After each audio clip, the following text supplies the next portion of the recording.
Camion, Program Assistant. We have a quorum and we'll be exiting practice mode and going live. So anything you say will be recorded from this moment forward. So I couldn't hear you at all. You can't hear me? No, now I can. Okay. So we're about to start the meeting. I think we need to. All right, so you just call the meeting to Recording order? in progress.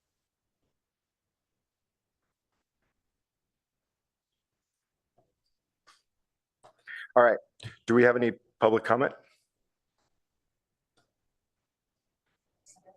Oh, yeah, I don't know what I'm thinking. Yes, if we could take attendance.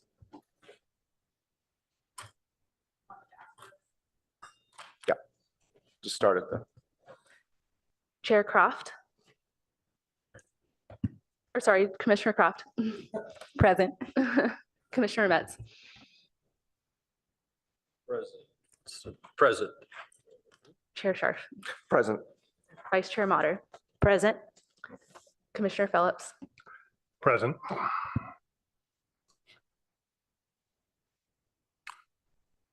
We have a quorum. We have a quorum. All right, and I don't think we have any agenda changes, additions, or deletions, correct? All right, so do we have any public speakers for items not on the agenda? This is Janelle Camion, Program Assistant. If anyone from the public would like to speak on a matter not on the agenda, please raise your hand or dial *9 on your phone. No hands raised. All right. We need approval of the minutes. Do I have a motion to approve the minutes? Move to approve the minutes. Seconded. If we could take a roll call vote. Commissioner Croft. I'll abstain since I wasn't at the last meeting. Okay. I guess I should abstain also. No, you should not Should abstain. not? Okay. We're gonna run it. Oh, wait, no, 1, 2, 3. No, you need to vote. Vote yes. I'll vote yes as well. Yes. Yes. So the rule is, if you've looked at it, you could vote yes. Okay. All right. Now, if we could get the utility director's report. Great. Thanks, Chair Scharf. Good evening, Commissioners. A little bit of background on our water supply. April water supply availability update from our supplier. SFPUC confirmed the water supply is in solid position this year. In April, we reported that the SFC wholesale rates were projected to increase in this July. The current rate is at $5.21. It was going to go to $5.55, which was going to be an increase of 6.5. However, SFPUC updated the rates increase and they're moving them to $5.67, which is an increase of 8.8 from the current rate. The change results in an overall CPUA water rate increase of 11%. It's up 1% from when the preliminaries that we brought in to you for the 10%. And the projection will be reflected in the financial presentation to council in June and Prop 218 notices. Now, last week we met with our proposal rates financial plans to the finance group. Finance group did not like the 11% increase that we have.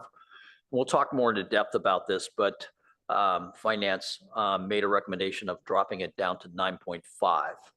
So what that meant was we needed to find a $1 million savings somewhere in that water fund. And so we have $6 million saved in the allocation for rate stabilization account that we have. The plan was that we were going to put $2 million in this year's, $2 million in next year's, and then $2 million in the following year to kind of level off those rates.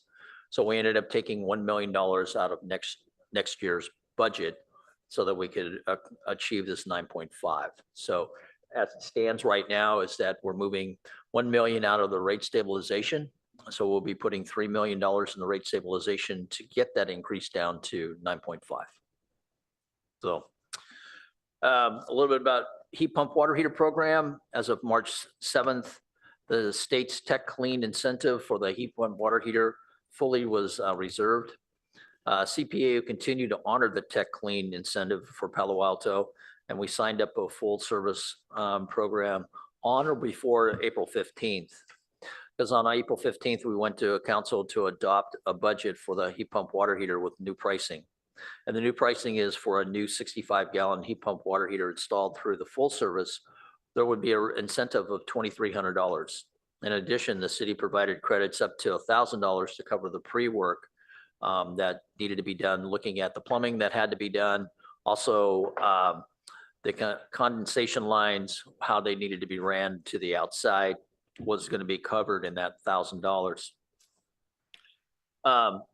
We offered a higher rebate.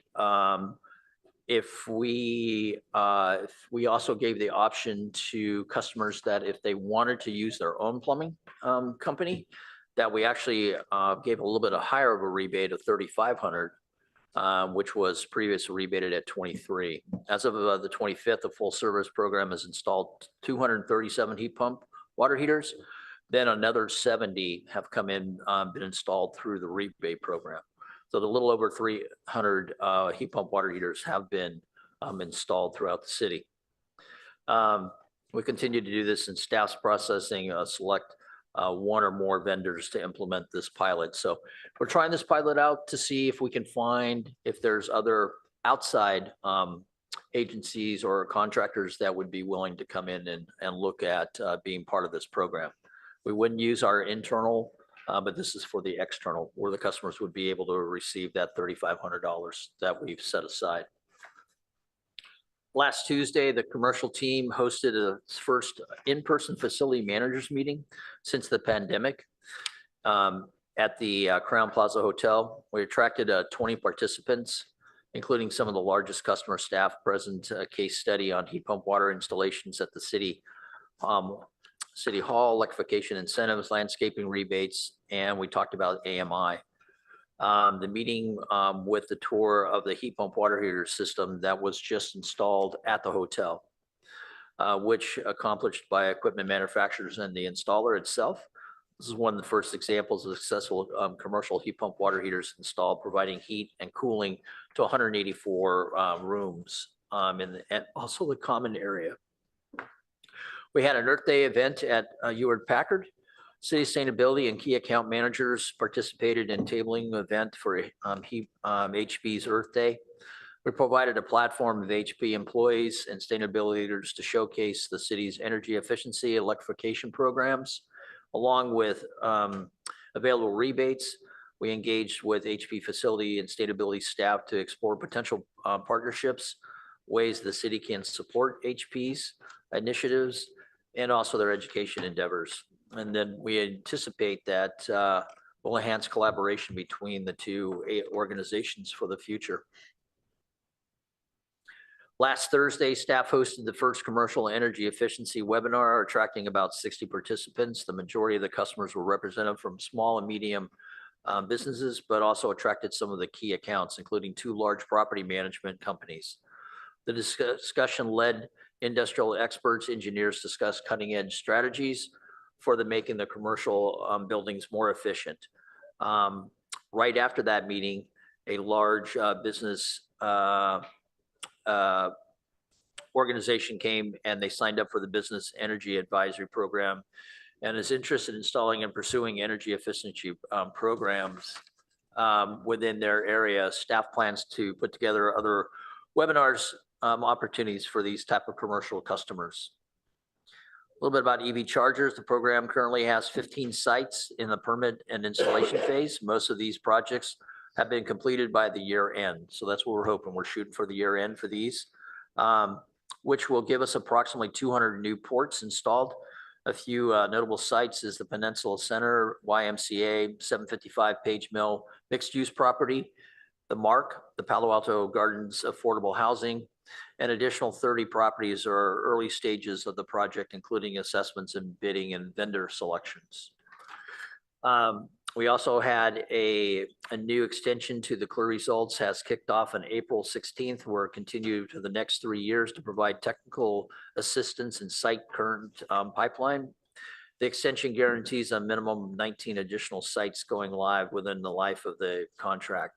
The additional time needed to the extension, leaning the curve, takes about 2 years. Right now, we're tracking about 2 years to actually get EV chargers in on public locations. Events that we went to just recently, we had Earth Day, staffed by a busy attending of flurry of events. Aside from the facilities managers meeting, the efficiency webinar, commercial team attended the Earth Month celebration, Stanford Research Park Fair. Hewlett Packard earlier in the month, staff tabled at the downtown farmers market to promote heat pump water heater. On April 13th, we hosted an in-person workshop titled Tips and Tricks for Successful Turf Conversion, attracting over 60 people. On April 21st, the utility staff joined with Public Works, Community Center, and the Office of Transportation to host their Earth Day Festival at Rinconada Library. The event was a huge success with over 700 attendees. On the 23rd of April, utility staff participated in the Palo Alto High School Earth Day event, where there were more than 30 students that came by the utility table to play interactive games, learn more about heat pump water heaters, EVs, and PV systems. So with the warmer days still ahead, we're going to be tabling more events as it goes forward. Reminder, May 5th parade this weekend, May 5th. So we will have tables out at the park at the end of the parade period of time. Also to note, July 27th from 10 to 2, we will have the open house at the MSC, as we always do every year. So that will be July the 27th. And then also too is that you saw an email that came from Janelle asking the possibility for the Monday the 3rd, which is odd because we were going to meet on the 5th, but we actually need to move that meeting to the 3rd. I think that we have enough for a quorum. Yep, okay. So we'd have enough for a quorum. So thank you very much for the flexibility. We'll be in the community room out front since council will be in here. We had to move that because of Chair Scharf and Vice Chair Motter will be on a tour that day. We probably won't be getting back until probably around 6-ish. Going to be a little too late to hold that meeting on that Wednesday. So thank you very much for your flexibility on that. Also too is that we'll be sending out a poll to you that we think that we want to take August off. So no meeting in August this year. And we'll be able to put a poll out on that to find out if everybody's going to be okay with that portion. So with that, that concludes my report. Questions? Thank you. Go ahead. Just a quick question. Could you say again, what was the event that attracted 700 people at Rinconada? Oh, that was. Okay, I just read that. Earth Day. Yes, thank you. Earth Day. That was a city sponsored? Okay, Mhm. cool. Yes. Thank you. Thank you. Now we'll move on to new business. Item number 2, the recommendation to retain the current WAPA hydroelectric base contract allocation from 2025 to 2030. Do we have any public speakers? This is Janelle Camion, Program Assistant. If anyone from the public would like to speak on item number 2, please raise your hand or dial *9 on your phone. No hands raised. All right. Do we have a staff report? We do. So thank you, chairs. So we're asking the recommendation to retain the current WAPA hydroelectric base resource. And Lena Perkins, our senior resource planner, is with us. That will be walking us through the presentation. Can we ask whoever that is to be quiet?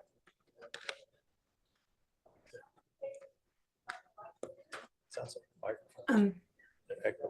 Thank you, commissioners. Can you hear me? Go ahead. Yes. So good evening. I'm Lena Perkins. I am the Senior Resource Planner, and I have been managing the WAPA contract and the decision to the recommendation for the decision to retain this contract for the next 5 years and the opportunity to retain it for longer. And I just want to verify, could you speak into the microphone that you can in fact hear me? We can hear you. Okay, perfect. All right. So I'm going to share my screen. And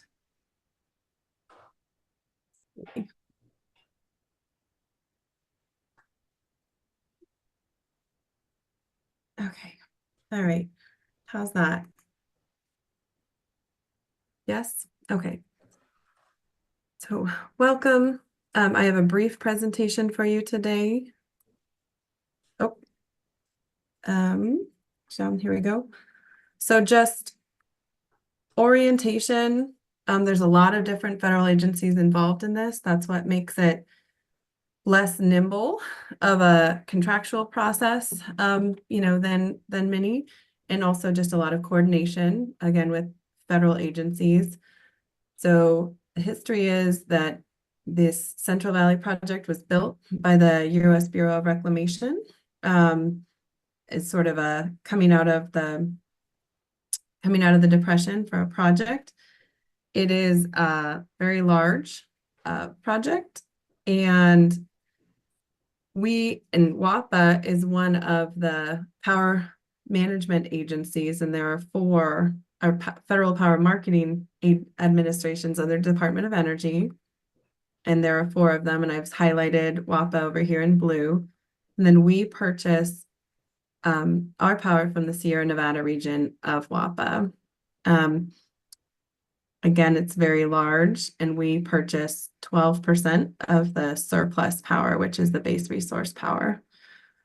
It includes 20 dams, 10 power plants, 3 pumping stations, and transmission. And Palo Alto's share, you know, historically has been about 350 gigawatt hours per year.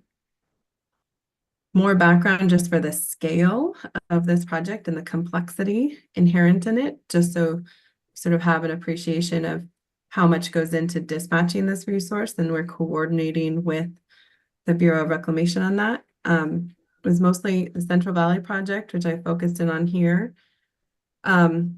The 2 Keystone reservoirs are Shasta and Trinity up in the north, and the whole point of the project is to move water from the north down south to the agricultural powerhouses, no pun intended, agricultural heartland of California, where it has a lot of sun, but not much water.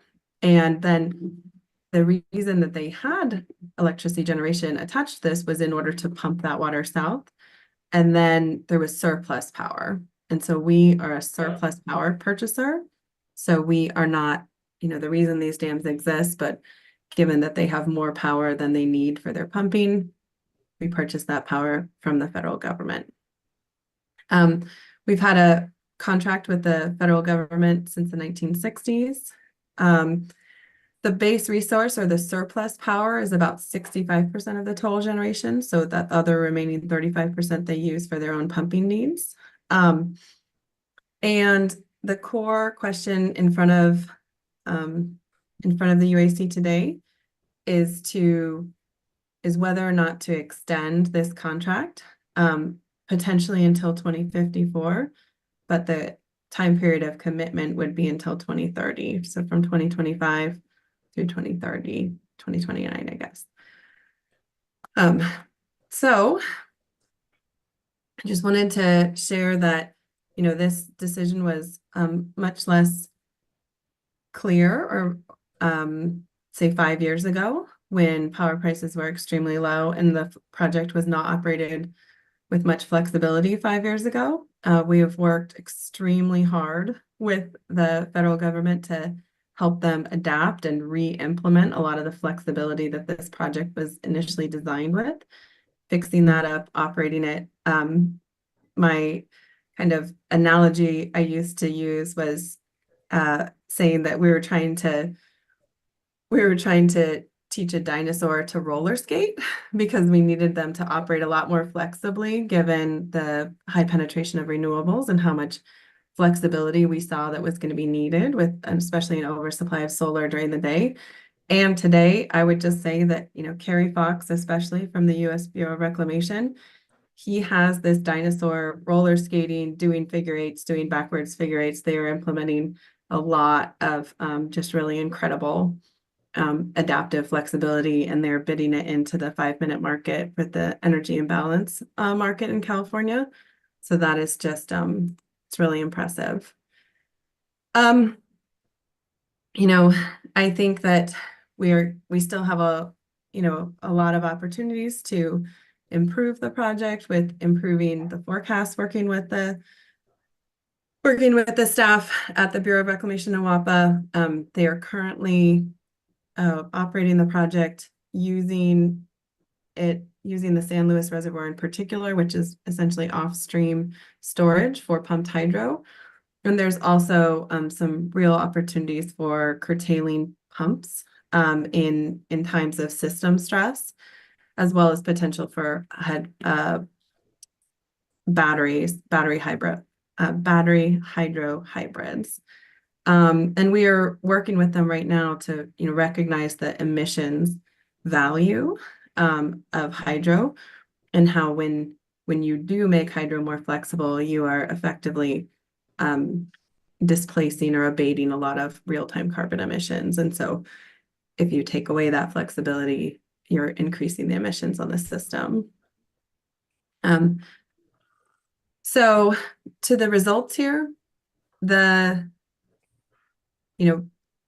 have been some extremely dry years. 2022, calendar year 2022 was an extremely dry year, but that was in the past. And going forward, given that this decision is binding for the upcoming 4 years, the fact that we are starting with extremely full reservoirs kind of narrows the uncertainty bars for the generation going forward, as well as, price curves and market prices, and therefore value of this power is better bounded for the upcoming 12 to 24 months than the outlying months. Go ahead. Oh, okay. So just interrupt me if you have questions, but you can see here that if you focus on the middle line, kind of the median of the expected case, we expect a positive net value for Western for probably at least the next 3 years, given a pretty wide uncertainty on market prices, and especially as being the largest driver here, and then hydro conditions. And then even in the outlying years, I hope that although there's a higher chance of dry hydrological years, that we're able to implement more flexibility and better forecasting to make sure that those provide a positive net value in addition. So with that, staff recommends that the UAC recommend City Council extend the full share of the 2025 base resource hydroelectric contract. Do we have any questions for staff? So just so I understand, we get 12% of the excess generation above what it takes for them to do the pumping. Is that correct? Yes, correct. And so we help, pay for the project, but yes, that's how the contract is structured. So the risk that's built into the increasing cost, potentially, I'm looking at slide number 5. Mm-hmm. Why is value going down when I look at, for example, the budget going out there, our electricity price is going up, I forget the number, 9% per year. Why would the value of this contracted resource be going down? Essentially because so I think you're talking about our electricity rates, but our electricity rates are largely driven by the transmission costs going up, and the cost of the reliability product resource adequacy going up. But the energy prices, and this is an energy evaluation for an energy only product of WAPA, the long-term energy prices are actually projected to go down in the price curves because we're kind of in a spike right now, for a few different reasons. And just one more question. Mhm. I guess the obvious question would be, what's special about 25 through 2029? You know, you look at this and say, well, why don't we contract through 2028? And if it's, you know, in that where the expectation on the bar and whisker chart, then we don't enter into it in 2029? Or is that, even though the dinosaur can roller skate, he can't do that twirl? Yeah. So, for a little bit more history, we are currently in a 20-year contract for this process that expires December 31st, 2024, or, that, and then we have the opportunity to extend. Every 5-year off ramps going forward are new, and they were negotiated for, very strenuously by customers such as ourselves, and they are unique within the entire federal power system. And so, the federal power system wants and needs revenue stability. And so what they are attempting to do is provide an at-cost product that we cannot exit out of, any more frequently than every 5 years. And if we do exit it, we cannot get that share back. And so it's sort of, it's structured to be essentially, it's structured to be no higher than market, even in the bad years. That's their goal, even in the drought years. And then in the not drought years, it's a profitable product. So short answer to your question is, because there was not, in 2016, we wrapped up the federal government, in coordination with customers, outlined the rules for the 2025 contract, and that even getting the flexibility for off ramps every 5 years was new, unique, and extremely valuable. If you look at the PPAs that we enter into for, new resources, for other resources, they have no off ramps. You sign up for 20 years, 15 years, 10 years. And so, this is a pretty flexible contract, actually. Thank you. Any other questions? Go ahead. I did have one, which is on page 4, the graph that came from Western Area Power. Could you just describe the bar chart? Yeah, so this, we have worked with them with Western to get more revenue as Western from their transmission assets, and from the flexibility inherent in the product, as well as to control costs. And so we pay a percentage of the bill of the bar chart, so that we pay 12% of the green plus the blue. And so so you can see that the total costs for power have been going down. So we paid less in 2024 than we paid in 2010, which is pretty stunning. And that's because we've worked with Western to charge a more fair rate to their transmission customers, which therefore lowers the bill for the surplus power customers, because we're not really getting transmission out of this asset.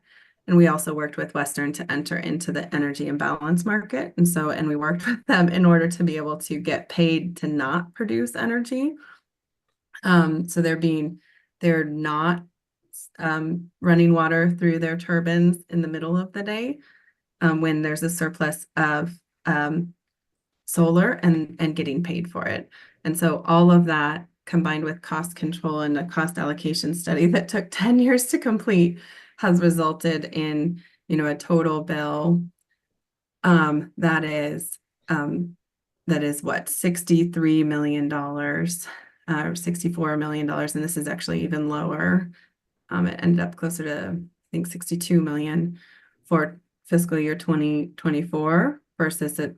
And so 12% of 62 million is, $7 million or thereabouts, and versus close to $90 million in 2010. So whatever that ratio is, we're paying kind of 60% of what we were paying in 2010. So, that's good. And we pay for some of that through the difficulty in scheduling it and the difficulty in interacting with the federal agency. But it takes 10 years to get a cost allocation study done, and also essentially through my time. So, we want to make sure that it's worth investing, our staff time in trying to optimize this project. And, currently for the next 5 years, it looks like the right decision. Thank you. That's great. Thanks. And I also just wanted to acknowledge Timmy Hall was our Stanford graduate summer fellow through the Carl Knapp Memorial Fellow Program. Carl Knapp was a staff member at CPAU, a senior resource planner like myself, who then went to Stanford and then passed away from ALS. But one of his former coworkers set up at Mineral Acquisition Partners, set up a fellowship with Stanford, and then we've had a graduate fellow every summer, and Timmy Hall was that graduate fellow last summer, so 10 months ago, but he just really did a phenomenal job getting into the hourly data, and kind of just did a whole bunch of statistical analysis and historical analysis and really, really detailed analysis with NCPA. And we unfortunately then lost him to Tesla, where he's now working at Tesla. But I think that he's there in the gallery. So I just wanted to acknowledge him and the fabulous job that he did last summer. Thank you for joining us. Any more comments? No, I just want to, Lena, commend your office broadly for working so closely with Carrie and the team to really focus on the load flexibility elements of this project. I think it's an incredibly important project, and not only for the ratepayers of the CPAU, but also for the state broadly. So thank you so much for your work on that. And with that, I move to accept the staff recommendation. So before we vote, we actually have one public speaker. Oh, I apologize. Are they still here? Okay, great. So then we will, go ahead. I would like to move to accept the staff recommendation to move forward with this contract. I'll second that. And also great job. It looks like a great deal. If you could call the roll. Commissioner Forcell, I vote yes. Commissioner Croft, Yes. Commissioner Metz, Yes. Chair Scharf, Yes. Vice Chair Mater, Yes. Commissioner Phillips. Yes. Motion carries 6-0. Right. Now, our next item is a discussion of the Northern California Power Agency issuing bonds to prepay for the energy received under the 2025-2037 Geysers Power Purchase Agreement. Do we have any public speakers? This is Janelle Camion, Program Assistant. If anyone from the public would like to speak on item number 3, please raise your hand or dial *9 on your phone. No hands raised. All right. Seeing no public speakers, if we could do the staff presentation. We do, Chair. So thank you. So this discussion is actually going to be with NCPA. We have some representatives from there as well as from PMF, which is our financial advisors. This is an item that we had tried many, many, many years ago, and it didn't pencil out at that period of time. But we think at this point, as you can see from the results, it did go through NCPA. They are going to be the one that would administer this for us. There are several other members of NCPA that have signed towards this. And so we wanted to bring this back to the commission to get your input on this as we move forward. So with that, I'm going to turn it over to Shiva Swaminami that will actually kind of walk us through along with, we have, like I said, we have some folks online that will be able to talk from Northern California, NCPA, as well as PMF. So with that, I'll turn it over to Shiva. Oh, he's on his way? Okay.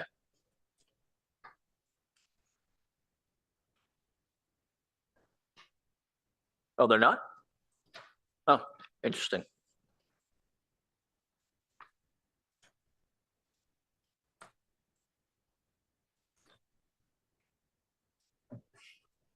Jason's not here either. I can't move on to the next item.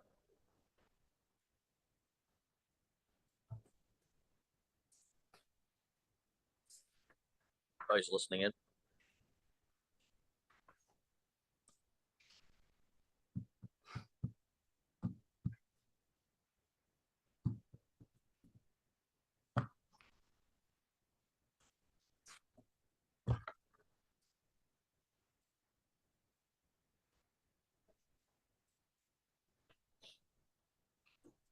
We can move to the next item if Jason's available. Is that okay with you, Chair? Totally fine.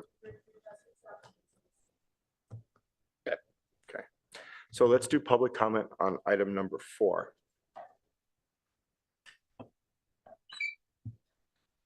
This is Janelle Camion, Program Assistant. If anyone from the public would like to speak on item number 4, please raise your hand or dial *9 on your phone. No hands raised. No hands. So then we'll take up item number 4, which is the Utilities Advisory Commission recommendation to adopt a resolution amending the gas utility long-term plan, the GULP, objective strategies and implementation plan, amending the gas utility reserves management practices, amending the FY 2025 gas fund budget, and amending rate schedule G1 residential gas service, G2 residential master metered and commercial gas service, G3 large commercial gas service, and G10 compressed natural gas service. CEQA status, it's not a project under public resource code and exempt. If you want to start the presentation.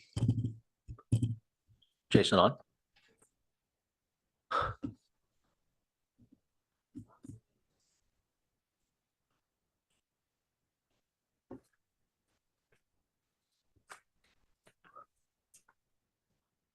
Sheriff Sharp, can we take a 5-minute break? We could take a 5-minute. Sorry. break. No Thank you. worries.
Live yet? Okay, so we're going to go back to item 3. Yes, ask for comments again. We'll start it as if in case somebody joined.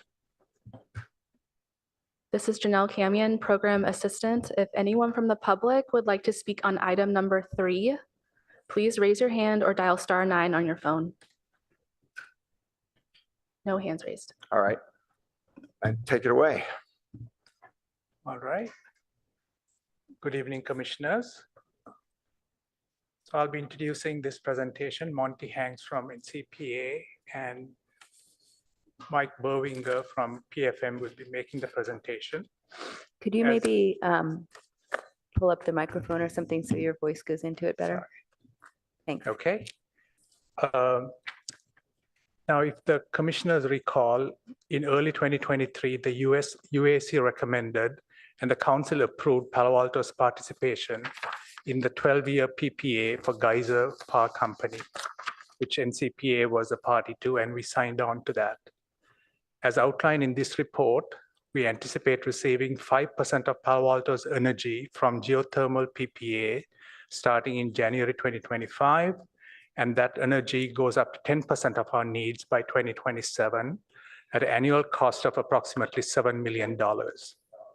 Of this $7 million, $6 million is for energy products and $1 million is for capacity products. This prepay transaction is to prepay for the energy component only and is expected to yield 5 to 8% of energy cost savings at prevailing interest rate spreads.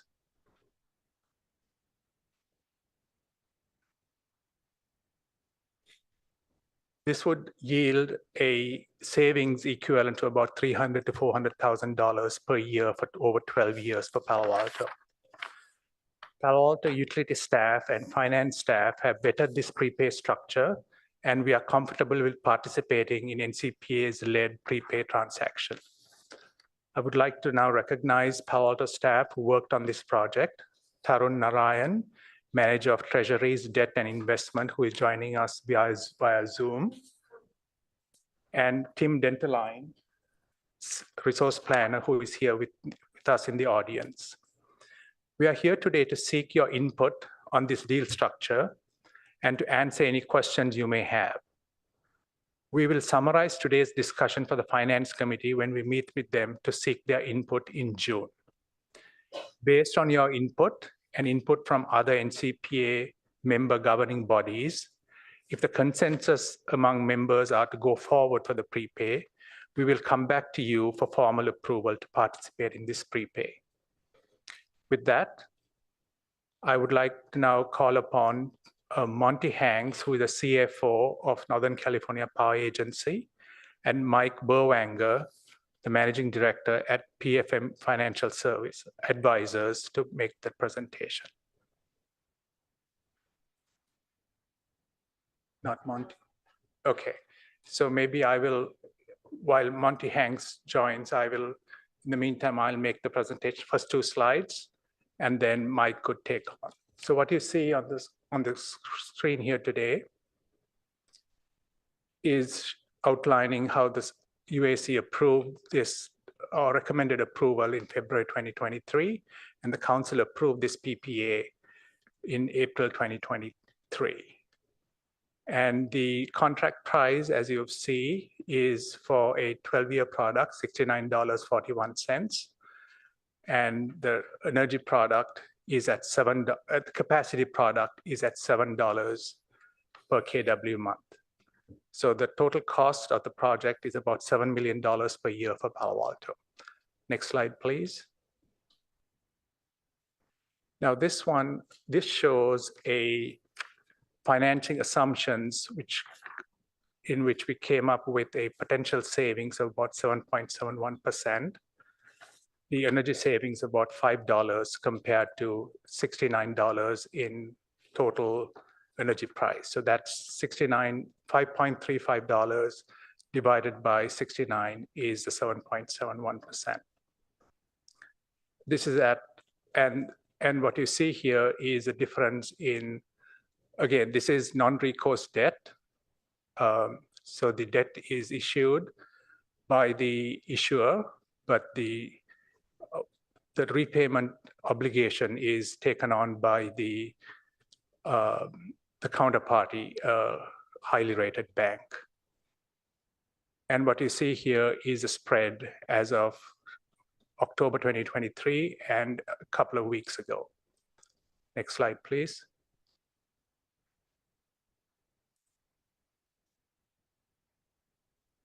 Mike, could you take on from this point? Sure, I'm happy to. Can you hear me okay? Yes, I can hear you fine. Okay, great. Good evening, everybody.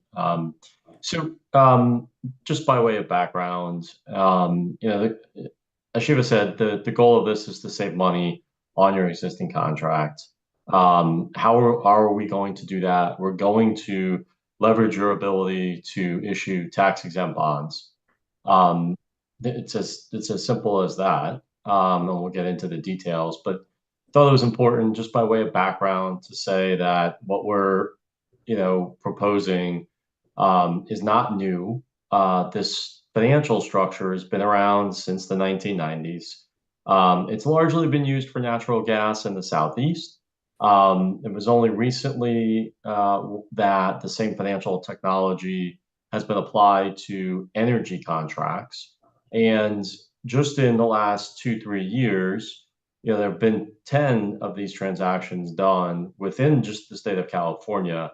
They happen to be done by the CCAs, but there's nothing that is preventing the public power entities from doing these. Just we haven't done them yet. So that's what this is. It's something that's been tried and true. There's been a lot of these done. There's been a lot of this exact structure done within California, within the broader sort of public municipal oriented community. I see Monty joined. Yeah, I'm sorry. I was added as a panelist a little late, but it's fine. Shiva covered the first 2 slides. Great. If it's okay, the one thing that I just wanted to add, what makes this transaction so unique is this PPA is a 24/7, 50 megawatts in the first 2 years, 100 steps up to 100 megawatts. And so the size of this transaction is what, unlike say a solar that is really working when the sun comes up and shuts off when the sun goes down, this is running 24/7. And the cost of this PPA makes this a very attractive opportunity that Mike's going to share here about prepaying for the energy over that 12-year period, and having the prepaid counterparty discount comes back and flows to the PPA participants, saving around anywhere from 5 to say 8% that we have on there. And so for this transaction, that's close to about $50 million. And so with that, we'll get into a little bit more, but Mike, go ahead and finish what you have here. Okay, I think we can actually flip to the next slide.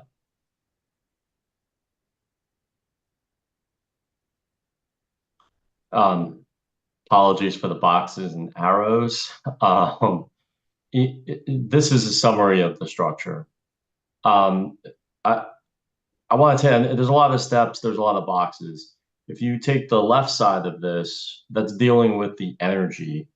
The right side deals with the dollars. So if you might, let's start on the left and just talk about where we sit today, which is NCPA has this contract with the counterparty. You have an offtake from that contract for your share. What the structure would do is to take the contract and to, on a limited basis, to partially assign it to a counterparty. That counterparty would be one of the investment banks that has a commodity presence within the state, a highly rated bank. That entity would have a contract with the issuer to sell the energy to the issuer. This issuer, we've called it issuer, it's likely to be NCPA prepay project, if you will. So it would be something that's NCPA controlled. We just haven't figured out the name yet. NCPA is going to have a contract with that entity to take the same megawatts back. So if you follow on the left side what's happening with the megawatts, The power is going from NCPA, it's going up to the counterparty, it's coming back through the issuer, back to NCPA, and back to you. Same megawatts, all of the attributes, everything that's associated with that stays with you, stays with NCPA. None of that changes. What does change is on the right side involving the dollars. So what will happen is that issuer will sell non-recourse tax-exempt bonds to investors and raise capital. That capital will be used to make a prepayment to the counterparty. In return for that prepayment, NCPA will be able to pay the PPA price less the discount, that 5 to 8%. Those dollars will be used by the issuer to pay the debt service on the bonds. But it's very important to just reiterate the point that's already been made, which is that these are non-recourse bonds. They are not the obligation of NCPA. Therefore, they would not be the obligation of Palo Alto. They are payable by the trust estate. The trust estate is defined as a termination payment from the counterparty. If the worst case happens and something goes south, the counterparty is on the hook to make a termination payment, which would be payable to the issuer and which would be the funds available to the bondholders to repay the bondholders. These bonds, thus, the bonds are actually rated the rating of the counterparty, not the rating of NCPA, not the rating of the participants in this GEO contract. We can flip to the next slide. And I just want to just talk about some of these next steps that we've had. Mike and I have spent quite a bit of time educating what we consider the three largest entities within this PPA, which is Palo Alto is 10% owner, Santa Clara is a 70% owner, and Lodi is 10% owner. And then there's 5 other entities that make up, let's say, the final 10%. We've spent time with the staff going through this prepaid transaction and now spending time with, the advisory boards such as yourself and or NCPA's commission, as well as the councils of the other participating members. And we're really looking for, feedback and guidance if this is what you would like NCPA to continue to do moving forward, basically preparing a bond transaction that we would, queue up all the legal documents that are required for this. This process probably takes about 6 months to put all together. At the same time, we also need to continue discussions with the CEC, which has been, I'll say, a little bit of a hurdle for most munis to try to jump over.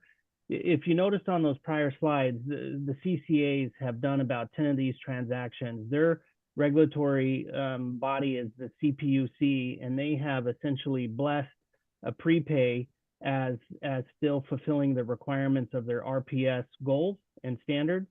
The CEC has not provided official guidance yet. We've spent some time on phone calls. We've went down to Sacramento and met with the staff to try to educate them. We do have one, I'll call it a sister city out of Southern California, Anaheim Electric, that Mike is the FA on, that is actually bringing the first muni prepay for California to the market. These transactions are happening all over the United States, but for California, it's been a little bit of a hurdle because of the CEC, because a big thing with this renewable project is the members do not, the participating members or any muni that has a PPA doesn't want to take a chance that the CEC might disqualify it from meeting their RPS obligations. And so in those discussions, pretty much they have said, and this was put in writing to Anaheim, that if it's still a long-term contract, which it is, it's over 10 years, the product is unchanged. And you heard Mike say this, that the energy that is coming from Calpine, or the Geysers Power company, is going through the counterparty bank and then directly to NCPA. And so the energy or the product is not changing. It's still the renewable green energy coming through. We're not substituting any of the products, and the recs are not unbundled. They're still posted in the participants Regents account. When all of those sort of boxes are checked during the compliance period, the CEC says, we don't think it's going to be a problem. Most of us don't like that kind of assurity. We want something in writing. So we're going to continue to press the CEC and see if we can get something official from them, or see how the Anaheim transaction unfolds, which their council just, I think, last week or the week before authorized their bond transaction. For us, I'm going to we've been talking to our finance committee and our commission for many months now. And so this month, we're going to seek recommendation and approval to essentially form the financing team. This is going to include, the bond council, tax council, our FA, and then determine, as we said earlier, this bond issuer.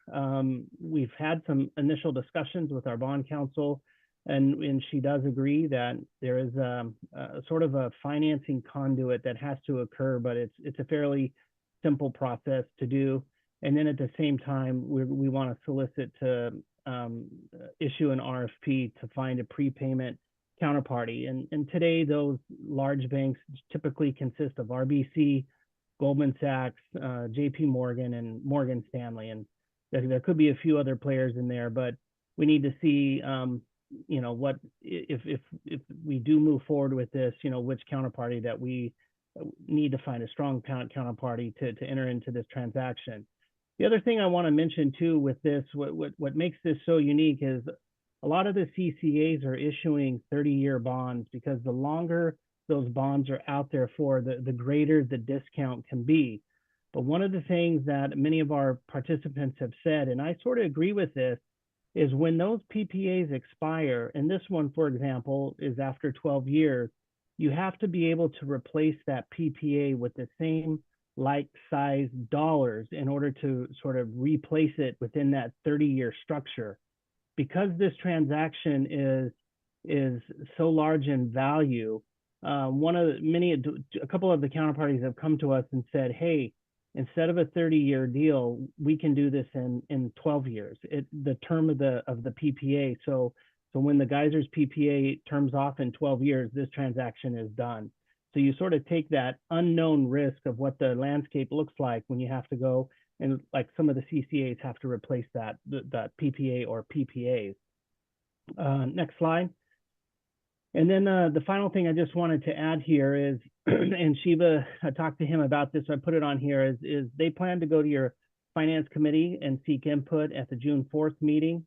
If everything goes as planned, I do anticipate coming back about halfway through the process in about August timeframe for an informational update. That will be status of the CEC discussions, how the Anaheim prepay transaction went down, and then the status of our bond, the financing docs, what that estimated savings is today, because the more sort of higher the interest rates are today, it generates the greater savings. So even though for some of us, it's very frustrating that the Fed has yet to start dropping rates, it's actually been an advantage for this potential transaction. So we'll look at the market conditions and also review a tentative schedule. And then around the fall or winter of 2024, this is when once we have most of the docs in good shape, we're going to come back with the Geysers PPA participants with their city council approvals, as well as NCPA's commission, and look for authority to issue the bonds. And that will, give us time to finalize any of the legal documents. Whoever the prepaid counterparty is, it's their ratings, like as Mike mentioned before. And then we're going to seek approval for a target, because rates are taking a random walk every day. And that's why we showed two different savings, because it can fluctuate every day. I do think the boards need to agree to at least set a target. That might be 7%, and then a minimum. We need to achieve at least X% in order for this deal to make sense for us. That might be 4%, it might be 5%. That's where we look for some input. We'll provide a recommendation, but look for input of what the participants would like to see. And then at that time, when that opportune time comes up, that's when we'll look to issue the bonds and hopefully maximize the savings and at a minimum, at least above the target level. And I think that was the last slide we had, and wanted to at least open it up for feedback, comments, questions that Mike, Shiva, or myself can help answer. Thank you for that presentation, Monty, and it's good to see you again. You too, Greg. Do we have any comments, questions? So I then have some comments and questions. The first one is, what are you asking us to do? I thought originally when we talked about this, you were going to ask for our approval to move forward on this. And I also thought that basically you were telling us originally that there was no risk to Palo Alto because the counterparty's taking the risk, not Palo Alto. Were you today highlighting that there are risks involved in this? Is that, and that the risk is losing your RECs? Or I thought the presentation was fairly unclear as to what the decision points would be. I mean, if there's no risk, why wouldn't we just say yes? And why are you then going to the finance committee, then coming back to us for an informational point, and then going to council? So that's not typically the role we take. Typically, the role we take is we make a recommendation to the city council. And frankly, the finance committee can make a completely different recommendation to the city council. So what is the role that you're asking us to take in this? And that's really directed to staff. Yes, good question, Commissioner.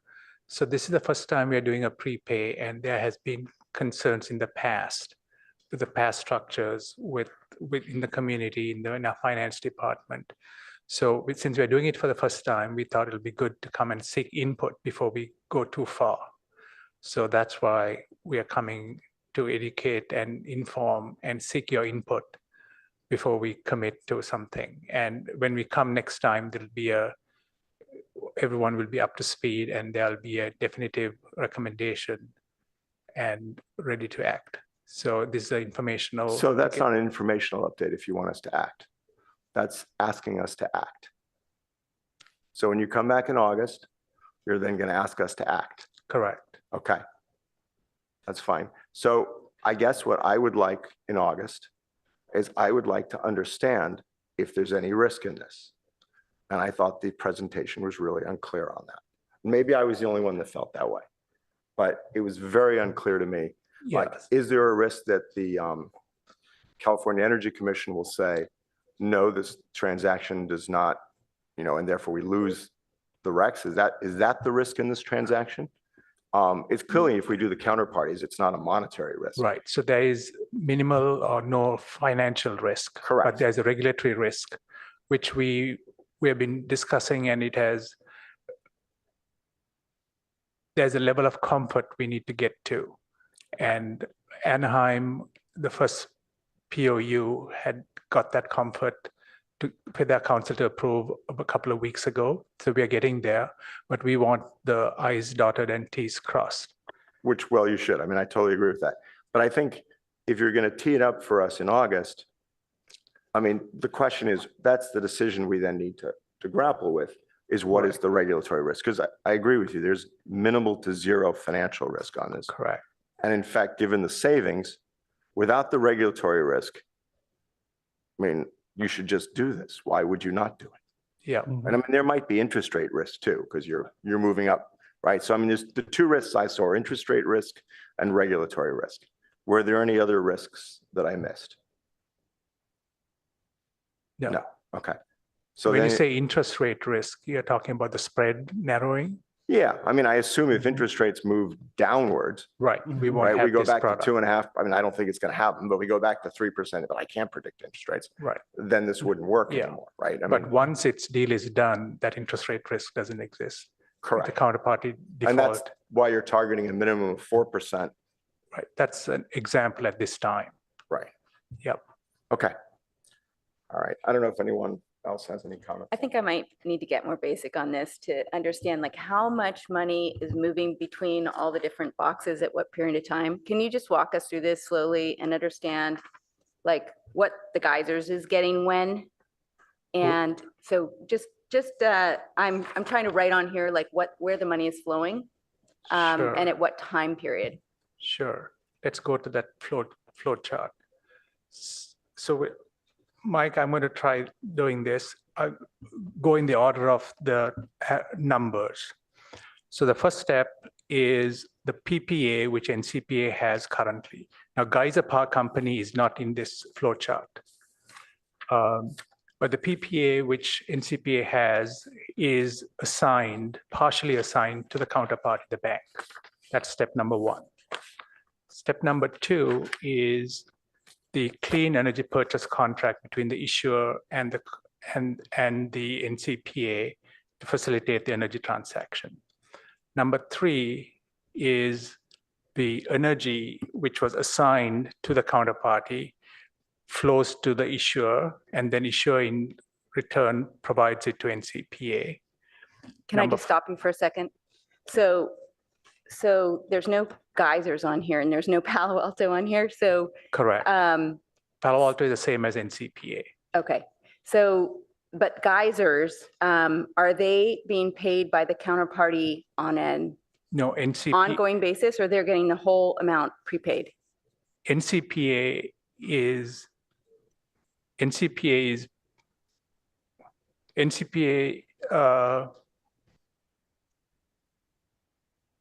They're still getting paid, right, Shiva? yes, but who pays them? NCPA, or is it the? There's a bunch of extra boxes. They get paid. So NCPA is making a payment for a portion of it directly. The counterparty is making a portion for a big chunk of it. That goes to a custodian bank who is bundling those payments and sending one check to the geysers, just like they got before.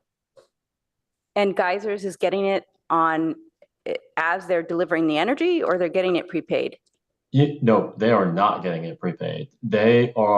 So that relationship is still take and pay, right? So as the energy is produced and they're getting paid, whatever, $10, that's what they're getting paid, just like before. That doesn't change.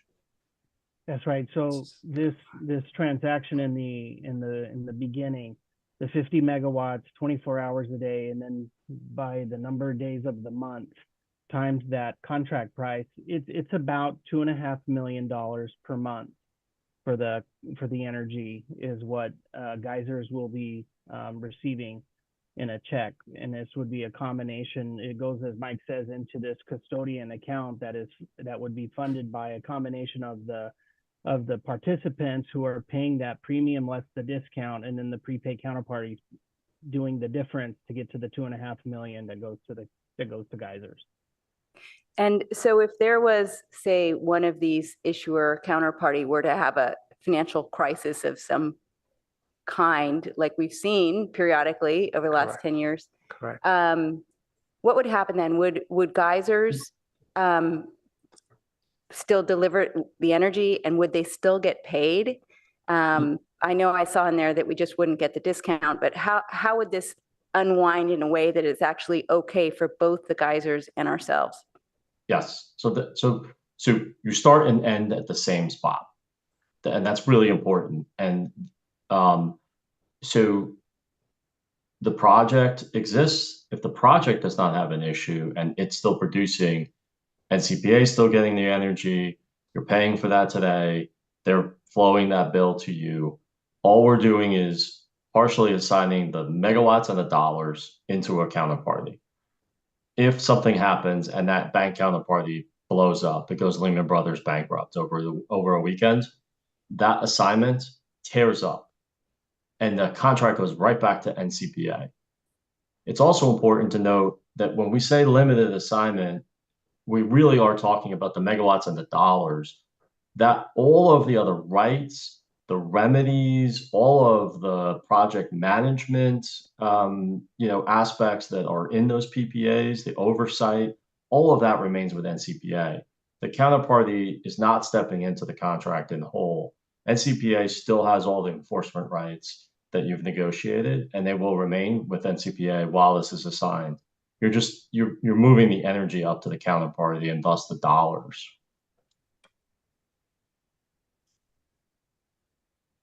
Okay, so then I guess just one other thing I'd like to ask is on the, there's one slide that has like the risks on it. If you could just walk us through, each of these and just kind of explain them to us. Sure, I So don't know Mike, if we have that to pull I up. have a Yes. copy of it. No. Yeah. So the first one is the counterparty defaults on the energy delivery. We'll pull that up. Okay, thank you. I think the biggest one, from where you sit today, if you move forward with this, you will enjoy those savings. If this blows up, you will go back to where you started, meaning you lost the savings, but you're otherwise not financially harmed. That's the biggest thing with this being a non-recourse transaction. Shiva, you said you were pulling this up. Yep. So that really is the worst case, is that you just lose the savings. You've come to budget it. It's a significant amount of money every year. You've lost that. And then when you start to look through the risks of the potential transaction, we already sort of talked about the first set, which is, that bank counterparty just fails to deliver the energy. They've received it from you through that assignment. The project's performing, but for whatever reason, the bank doesn't exist, or the bank just isn't sending the energy to you like they should. You're only paying for what you receive, just like you are today. It's still take and pay. There's no change in that. So as you get energy, you pay for it. You're not paying for more. And then if the worst happens, we talked about that the transaction will terminate. The counterparty needs to make a default payment, a termination payment to the issuer, which is what the bondholders will look to for their recourse. The debt doesn't come back to NCPA or to any of the participants in the project. The second level of risk that we've identified is, this is a variable asset. It's intermittent, although this is as baseline as you can get, but there's still some potential for variability, or there's some potential that you're not in a position to take as much as might be coming off the project. There are a host of embedded provisions into the contracts that deal with too much energy coming off of the project. It allows you to, or a situation where you can't take the energy for some reason, NCPA can't take the energy. It allows you to remarket the energy to other municipal entities. But within the NCPA contract, and Monty, you can correct me, if a participant in the project fails to pay or can't take the energy, the first step of defense, if you will, is to look to the other participants within the project to see if they can take the step up. And then there's other NCPA members that might be able to take it. And then you would hit some of these contract provisions that are there to help ensure that that these fluctuations in the energy markets and the power markets and just how you use the project are dealt with from a contractual perspective. Correct. And then the final one that we've gotten questions on over time is, just again, that nature of that debt obligation. There's been concern around, the perception that this is additional leverage on NCPA and potentially the participants, but it is not. It is not recourse. There's no obligation on NCPA to repay the debt. NCPA's and your obligation remains the same. As you get energy, you need to pay for it. You're just paying for it at a $5 discount. I guess I'm probably just adding on a little bit to what Chair Scarf said. This obviously, as it sits now, would be a great deal. The only risk that concerns me is the, bucket one risk from the CEC. What I'd like to say is just come back in August, presuming if Anaheim goes through. I don't have anything useful to say, and won't speak for my fellow commissioners on the target and the minimum. My pencil isn't sharp enough to figure that out here, but I'd expect to see at that point, given what has happened in the bond markets, that, you would still recommend doing it, obviously under the current circumstances with You know, everything else in line, it's a great deal. I mean, it's like free money. So free money with a lot of work, I guess, putting the contracts together, but it's essentially arbitrage money, which is great. And if it's still available and we don't have any risk with the CEC in August, I will recommend that the council adopt it. Thank you for your efforts. Right. I will echo your comments that most munis are extremely risk adverse, and there's nothing wrong with that. The CEC not having a formal guidance yet is causing pause, not just for NCPA members, but several of the California munis. Anaheim's council has essentially gotten comfortable with an email communication. I don't know that an email, in my opinion, is strong enough for the NCPA members. We need something more concrete, because the last thing we could have, I mean, this is such a great transaction to have as part of your RPS portfolio. We cannot take the risk that it's invalidated because I hate to use this word, but it's the common word with these prepays. You're sleeving that energy through a bank, even though it's the same energy that's going through the bank back to you. We just need the CEC to get comfortable with this. We've provided documents. They have the Anaheim documents. They even have all the CCA documents as well, which are all going to be very similar in nature.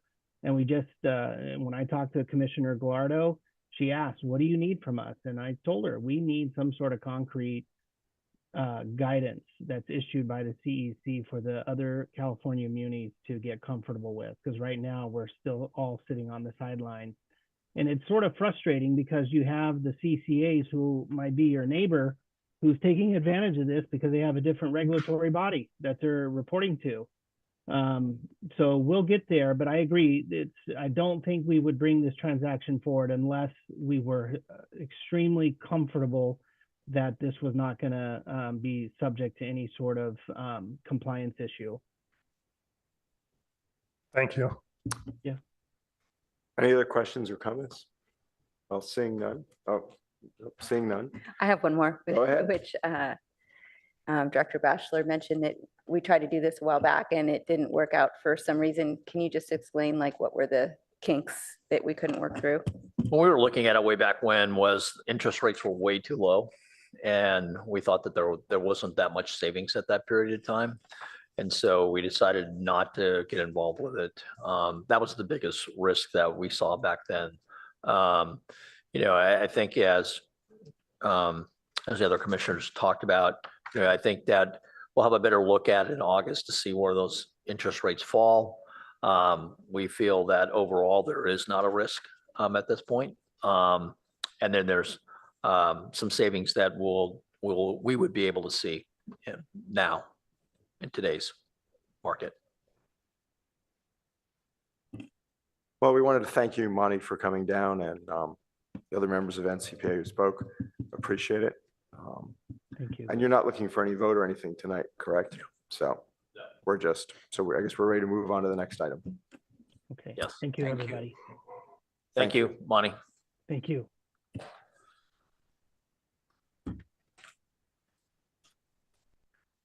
Thanks, Shiva. So now we're at item 4. And I think I already read what item 4 was, so I'm not going to repeat that. Do you want to check and see if we have any public speakers? This is Janelle Camion, Program Assistant. If anyone from the public would like to speak on item number 4, please raise your hand or dial *9 on your phone. No hands raised. All right, seeing no public speakers, I have staff's ready for the presentation.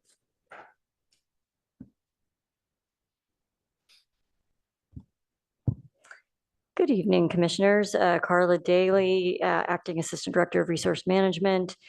I think we're getting the presentation up here in a second. I'm also joined by my colleague, Jason Huang, who we're going to be sharing this presentation this evening.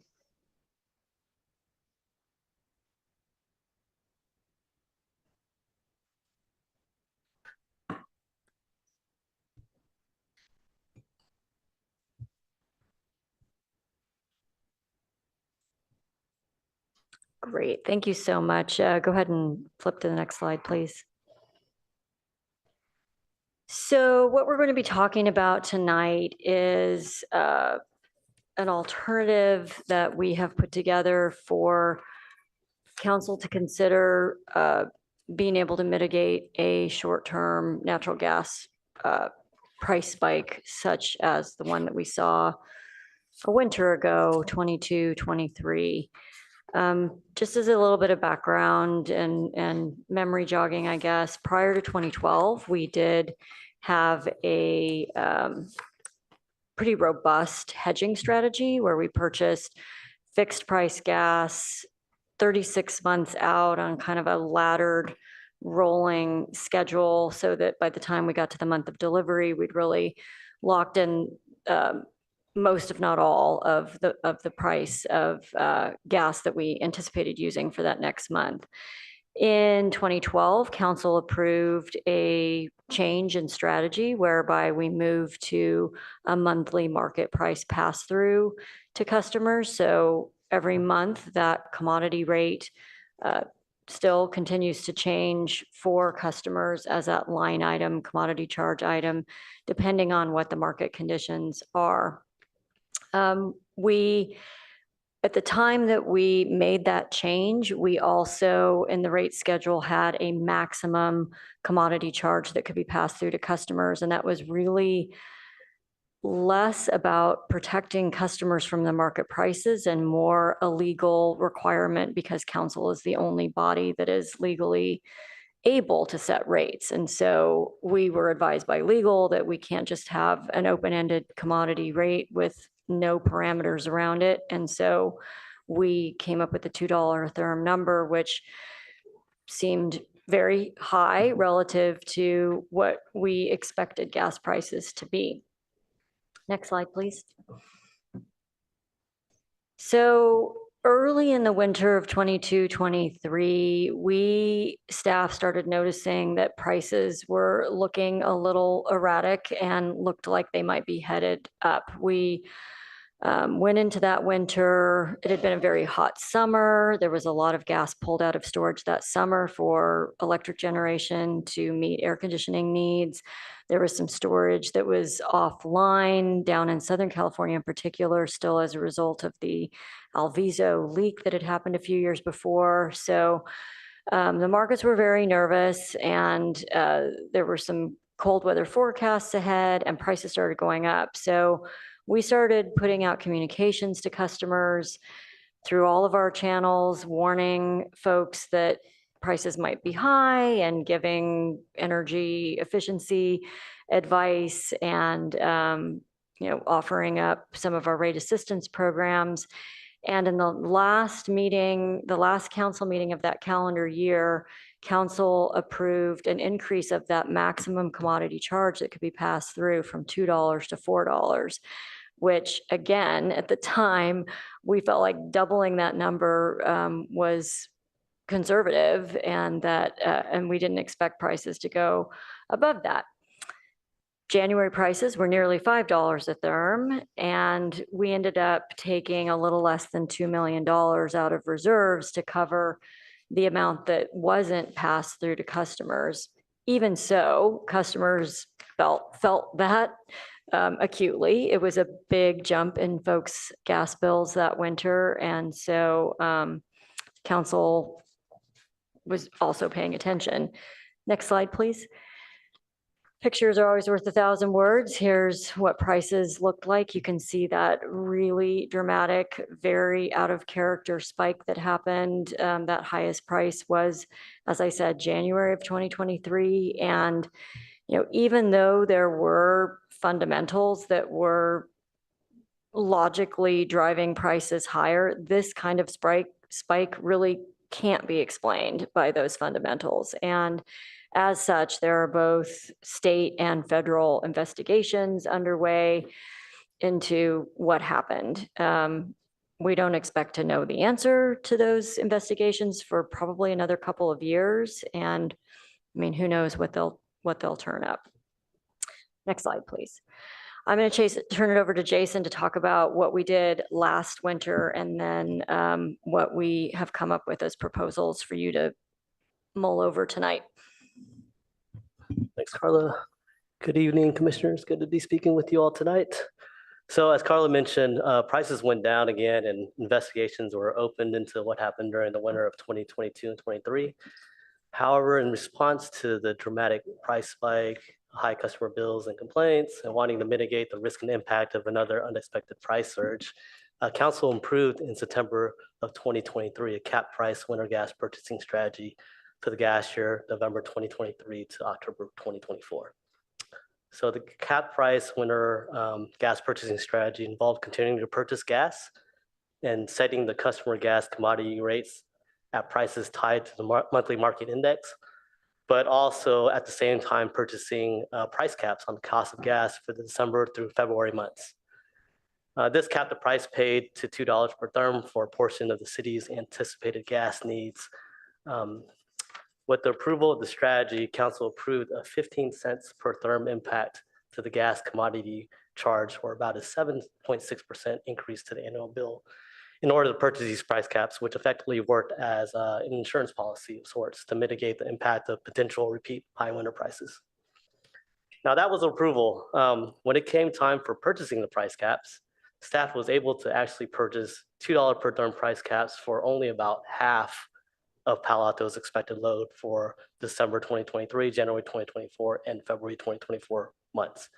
And this was based on the availability from the suppliers at the time, and also within the cost constraints approved by the council. The total cost of the price caps ended up being about $1.5 million. When spread out over the entire gas year, an adder of 5.5 cents per therm was applied to the gas commodity charge, starting in November 2023 and ending this coming October 2024. This represents an about $1.80 per month increase on a typical residential bill, or 2.8% increase, not taking into account the underlying commodity price, which is still based on the market index. So now that we're in, are we in April? May. Oh, May. We're in May. So what actually happened during the price this past winter? Well, the prices stayed low and stayed below $2 per therm for all 3 months, December, January, and February. So the city didn't make use of the price caps that it purchased. So effectively, we paid the insurance premiums, but did not need to enact on the insurance policy since the prices stayed below $2. Okay, next slide, please. So when council was approving the cap price winter gas purchasing strategy, they also directed staff to look at other ways for managing potential price risk for the longer term beyond this current gas year, which ends in October 2024. So staff explored alternatives and is now bringing forth a new recommendation, which is to fund a reserve to self-insure against future short-term price spikes. So staff's proposal at this time maintains the practice of purchasing gas based on the monthly market price. An adder will still be included in the gas commodity charge for gas price mitigation purposes. But instead of using the funds from the adder to purchase price caps from a supplier and losing that so-called premium if the prices remain below the price cap, the funds will accrue in the gas supply rate stabilization reserve, and the funds in the reserve can then be utilized to offset potential price spikes in the future. For this reserve funding proposal, staff recommends an adder of 10.3 cents per therm. That's an estimated 5.2% increase on the annual bill compared to nothing, like pre-cap strategy.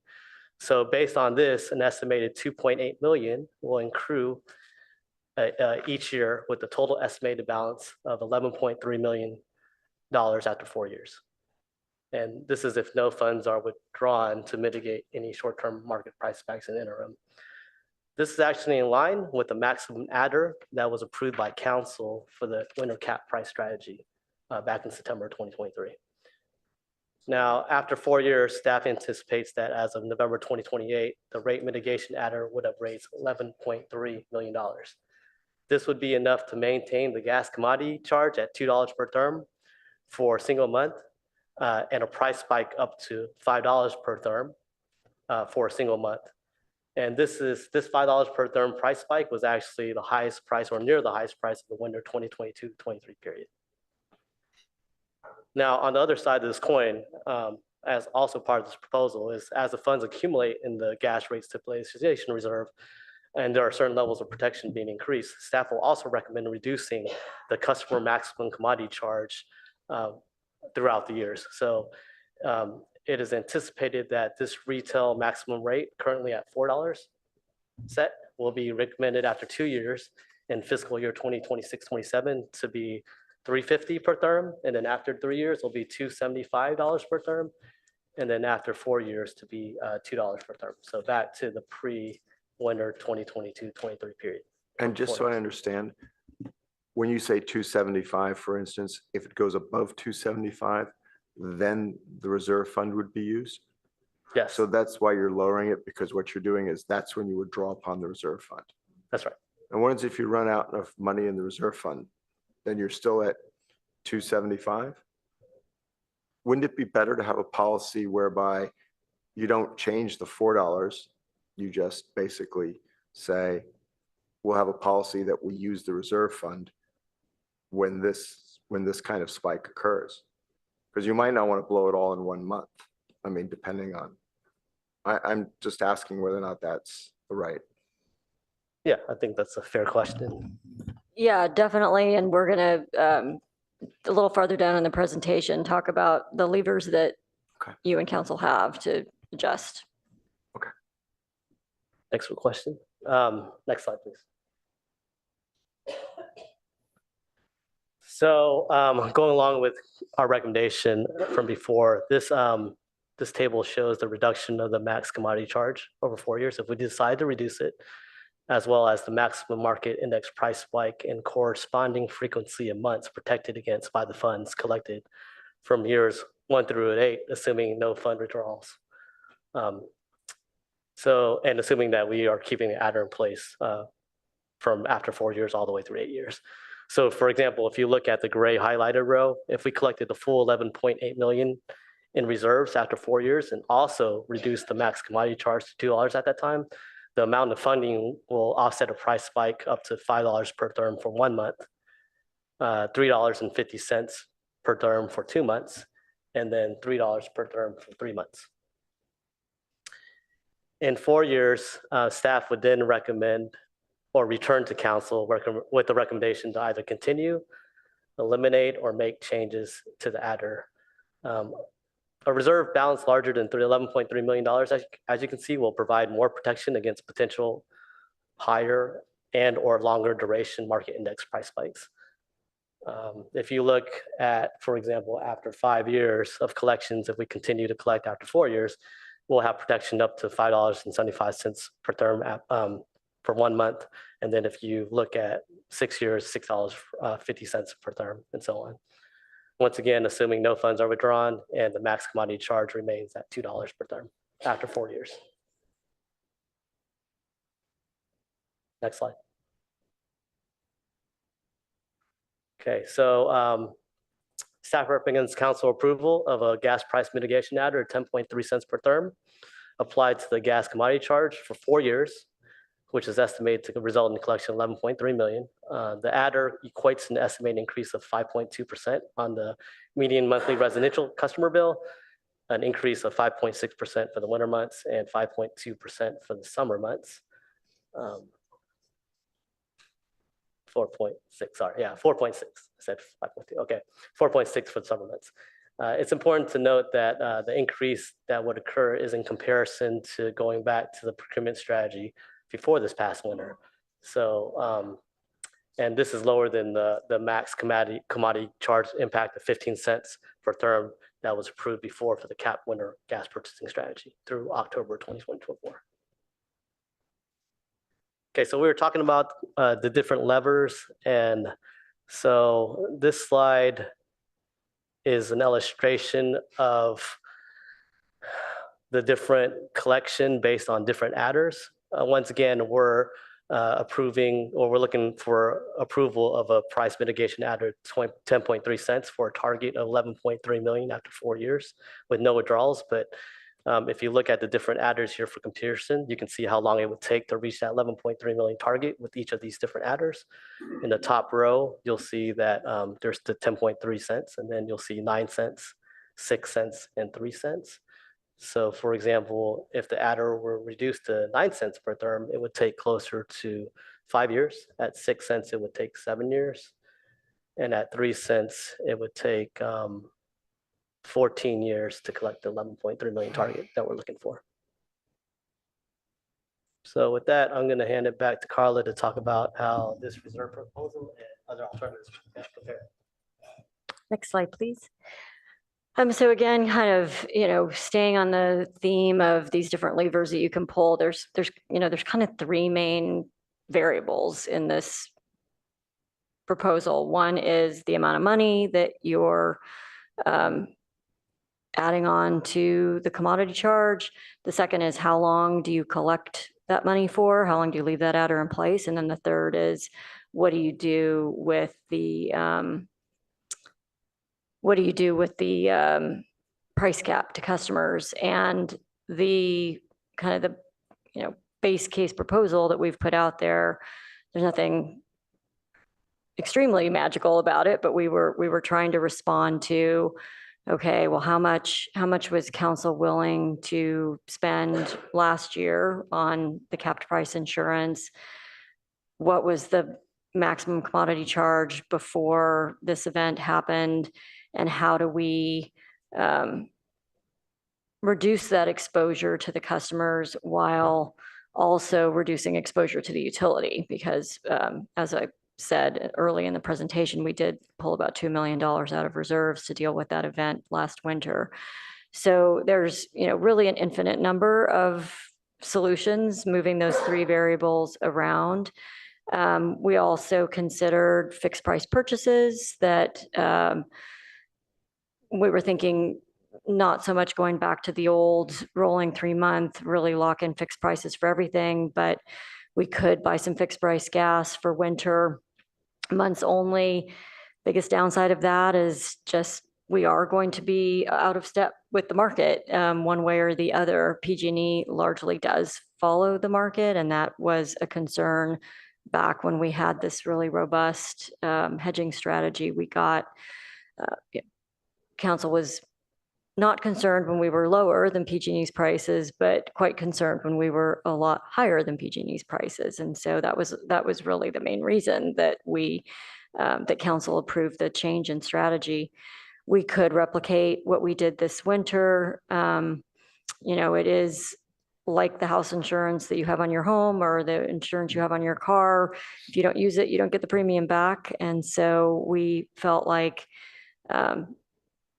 if insurance against high market prices was something that council was interested in, that collecting the money and holding that money was better for our ratepayers overall than to spend that money year after year after year, not, probably most years not needing it.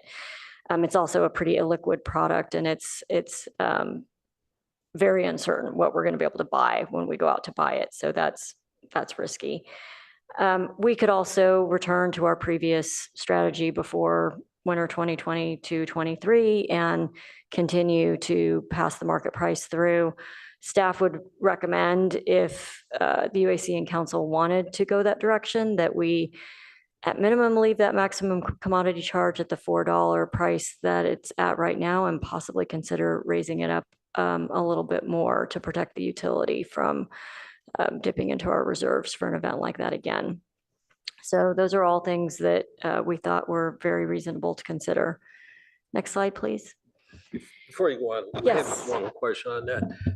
The one alternative that I don't see on here that you've kind of alluded to would be just a traditional hedging strategy. To hedge in the natural gas market against big fluctuations, which, is kind of like self-insuring, except you're buying it from somebody else. And which I guess is what the city sort of, not quite, but sort of what the city did in the past. Have you looked at the math of doing that versus the preferred option?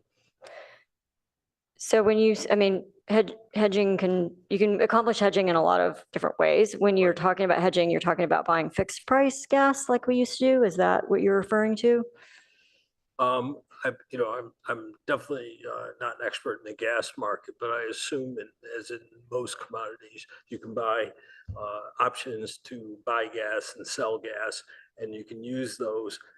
For example, if you have an option to buy gas at a fixed price in the future and the price rockets up, our supply cost, of course, goes up, but also our options worth money. Right. So we can use that to ameliorate the cost of our supply. And I mean, in my experience, it's a very common approach that companies use in buying commodities that are important to their business when they're not experts in, the market for that commodity.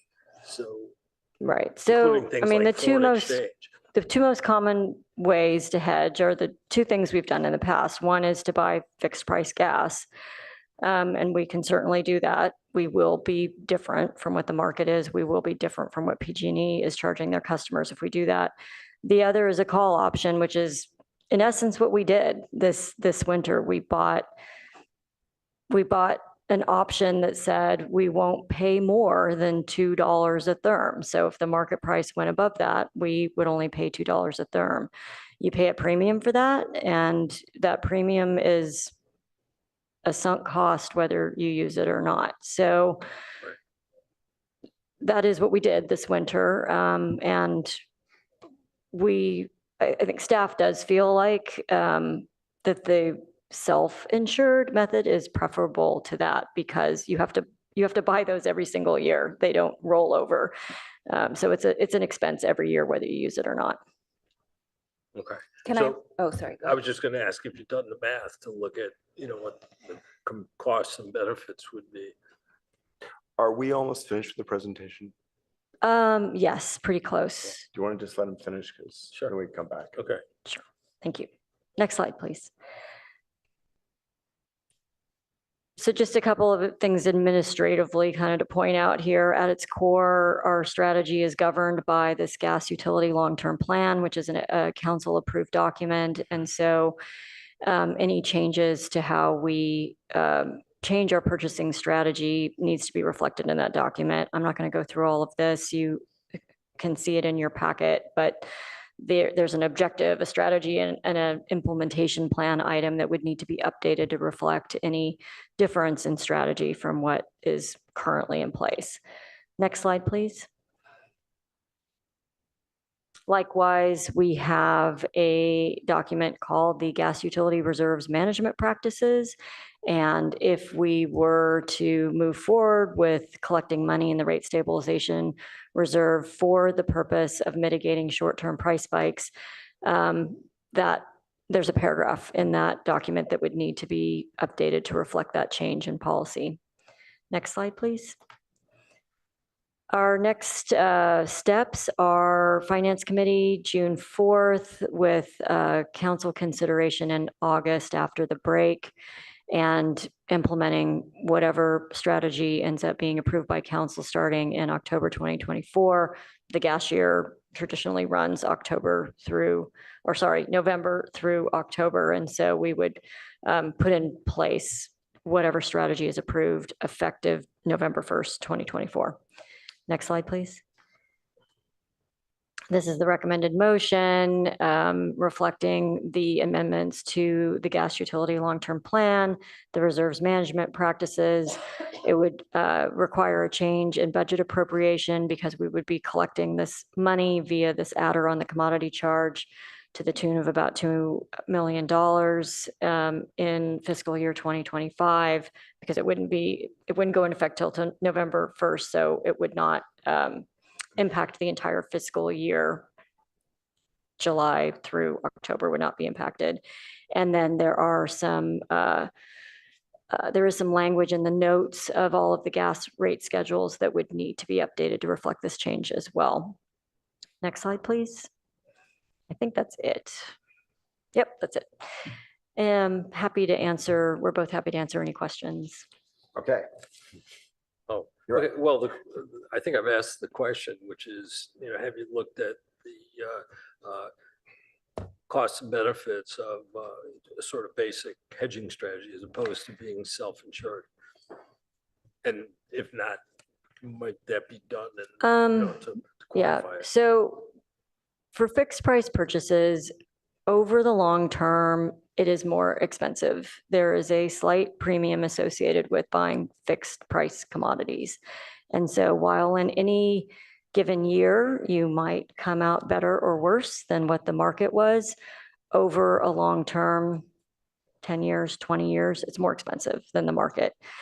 So we know that from many years of being in the business and managing the utilities and tracking those prices. As far as buying call options, I mean, the thing about call options is that the lower the price of the call, the higher the premium that you pay for it. And the more volatile the market is, the higher the price for the call options. And so it is, depending on what's important to you, it can make sense, but generally speaking, it's expensive to buy something that isn't a cap that is very, very, very high and maybe not going to provide ratepayers the protection that you might desire from having a product like that. So it's The other side of it, of course, is we're a very small player. And, if we create a fund, which, is a moderate, let's say modest sized fund like this, there's risk that our cost next winter, I hope not, but could be higher than that. And then we're back in the same situation we just had.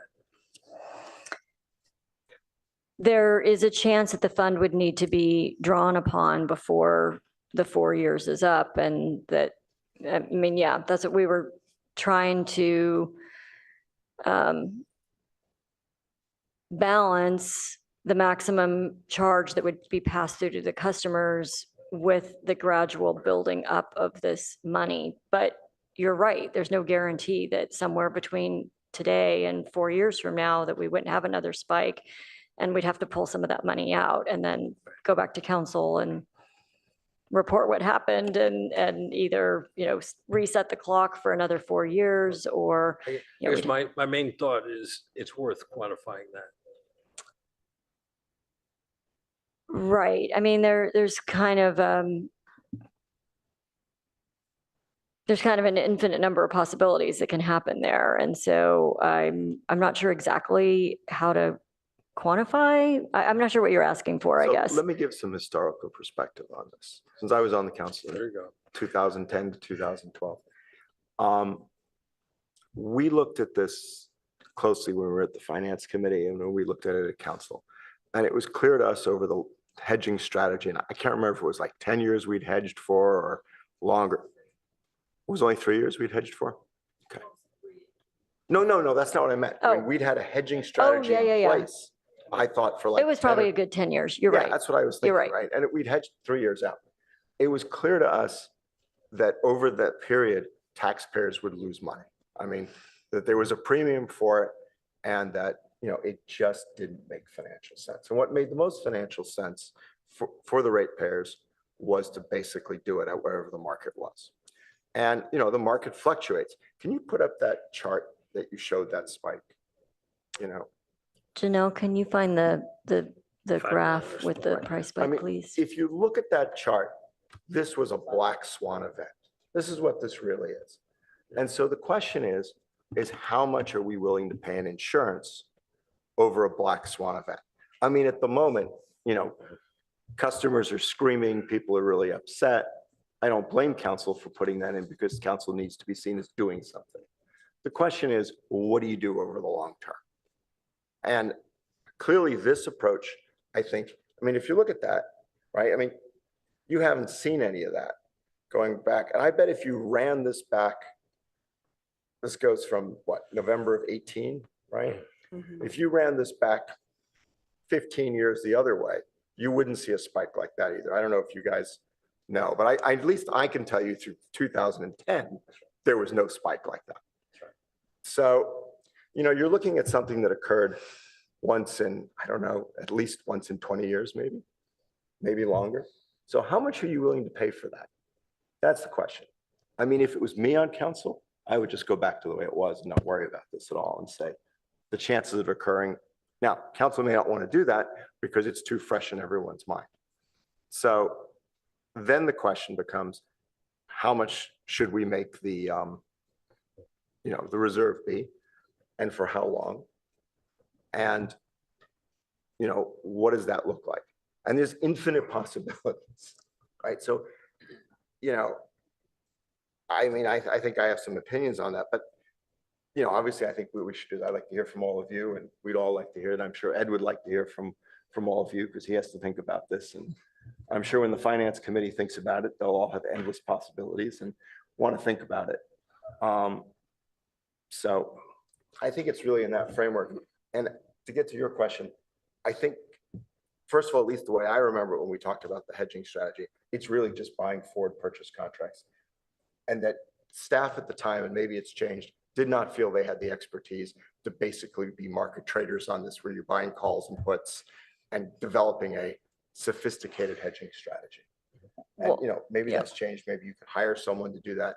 But for the most part, utilities aren't in the I mean, business I of would doing just stuff. add, whether we had the expertise or not, it's against our energy risk management policies. Right, It's too not what we risky, 'cause do. Someone may, yes, someone may, there was some Well, trader who just went be- just- bankrupt. Just to be clear, it's not about speculation, it's about risk reduction. So, Right, but it's hard. Yeah, I agree it's hard, but also fluctuations, and here's natural gas prices going back to 2000. Fluctuations in the previous 10 years were actually pretty large. Not at that night.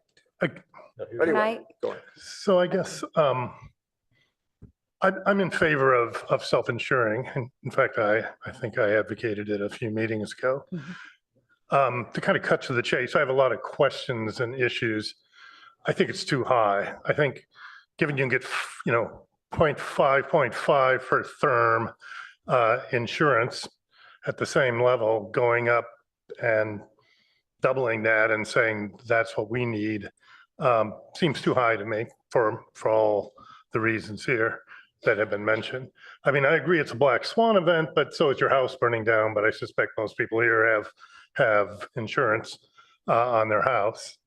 One of the questions I guess I would ask is, what do you, so my one thing is, I think it's too much. It just strikes me going from 5.5, which an external would give us, to 10.3. And yes, I get it. We get to keep the money. If the black swan doesn't walk into the room, we keep the money, which is definitely a benefit. But why do we have to plan out so many years? I mean, we're in a world that's awash with gas that's had for many years pretty stable prices, except for the one event. But why are we needing to plan that out for the future? Why don't we do this a year at a time? I mean, why are we saying we recommend the council go down from $4 to $2 10 years from now? I mean, why don't we see what happens with the world gas market? I mean, yes, we're in a world that, for better or for worse, is awash in natural gas, but we might not be in 3 years. And why do we even have to guess? So, and then my final, and this is kind of a question, I'll just bundle it all together. So, is what is this assuming the council is going to do? Are they going to make some kind of commitment to themselves not to touch this pot of money unless something happens? This $11 million that's sitting here, is that the idea, or is it just goes into the reserve and there's the gentle person's agreement that it's not get touched? What's the view on that? Maybe Ed, I'd love your thoughts if you have any. As I hear staff proposing it, it sits there and it's not touched, right? Unless another black swan event occurs. Who determines what a black swan event is? Well, council can touch it and use it for anything in the gas. I mean, that's Anything in the- the gas utility, they could use it for. Yeah. I mean, one council can't bind another council. You have the Yeah, money. so it's Use it for whatever you want. the 7 people on the dais at the time is the answer. Pardon? The 7 people on the dais at the time is who can make any adjustment there. Yeah, so this kind of goes to my point. I think it's too So high. let me try and remember all your questions. So the first one was, I hope you can, because I probably yeah.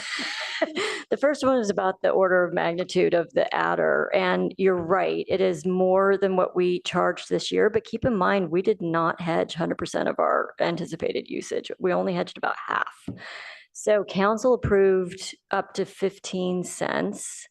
We only spent 5, but we didn't accomplish what we hoped to with the 15-cent adder because we couldn't buy it. We have a couple of different delivery points that we take gas, like this is what we could buy. So that's what we did. That's what you could buy, and you could only buy a limited quantity of it? Or- Right.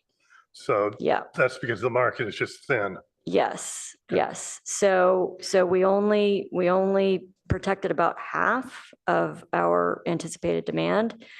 So that's a little apples to oranges. We came up with the 10 because it's kind of in between the 5 that we spent and the 15 that council approved. But very fair, it could be any number. That's completely up to the policymakers to decide that. As far, again, as how long we were collecting it, that's certainly changeable as well. We felt like 4 years was a reasonable amount of time to let it play out and not be, having these discussions every year. But if council wanted to do things 1 year at a time, we could certainly do that. And then your last question, what was your last question again? I can't I think the remember. last question was answered about how does this get applied? Is it just right. council's discretion? Right, and that, and that goes back to those wording changes in the reserve management practices. That, the intention is that the money sits there. It would be used if the market price went above whatever the council approved capped was, which again is another variable that council could choose to be higher or lower. The idea is the council would do it, but it's the council's. And we would have to go to council. We would have to go to council to move that money over to use that. It would not happen automatically. So that's one thing. And then to Chair Scharf's point, council can really do anything with the money that's in reserve if they choose to. So. If I could add also, I think that, if we were going to look at a lower rate on the rate portion of it, we would definitely ask for the cap to be much higher. We would look for that cap. Right now, the cap is only at 4. We'd probably look at something around 6 to 8. That way there, we have authorization from the council up front that if it did go and spike again, because at a lower rate, we're not going to recoup those reserves fast enough. But we definitely want to have some protection. Otherwise, we're going to have to draw it out of the reserves. Well, as you all know, as we've gone through and talked about our reserve levels and pretty much all the funds, they're right almost at the minimums. We spent almost $2 million just out of this last year, or in 22, that we spent that $2 million. And as Carla mentioned, we haven't even collected that $2 million yet, even with the monies that we put in there for the 15 cents. So I think if we were going to look for something around the 5-cent mark, I would make a recommendation to council that I got to have a higher cap because unfortunately the citizens would have to cover those costs. Or the general fund as it happened. I mean, the citizens are covering it anyway, right? It's the gas purchasing citizens or. It could be coming out of the citizens. general fund, but we would have to have the conversations with council at that point. Could I? Okay, so I have to say, I have a couple different factors that influence what I think about this strategy. And one of them is just being sensitive to all the increases that we're already voting in and adding something else here. I know it's going into a fund that we're not spending right away, but I am sensitive to that. And then secondly, the fact that we just kind of got cut out at the knees on the reach codes. And we really don't want, people to rely on gas forever. We know that it's going to be a hard transition to move over to electricity, but I feel like we should not be shielding, my personal opinion is we shouldn't shield people from variations in gas prices. I feel like, they're very low right now. People are getting the benefit of low prices. And if they start, say they go up to $2 and they just hover around there for a while, maybe that would help people, convince people to actually make the changes that we want them to make. So it feels like we're just trying to, completely shield everybody from these variation in prices, which feels against what we're trying to achieve as a city. And I do realize when we see the price curve that $2 is pretty high on that price curve. So, another just comment.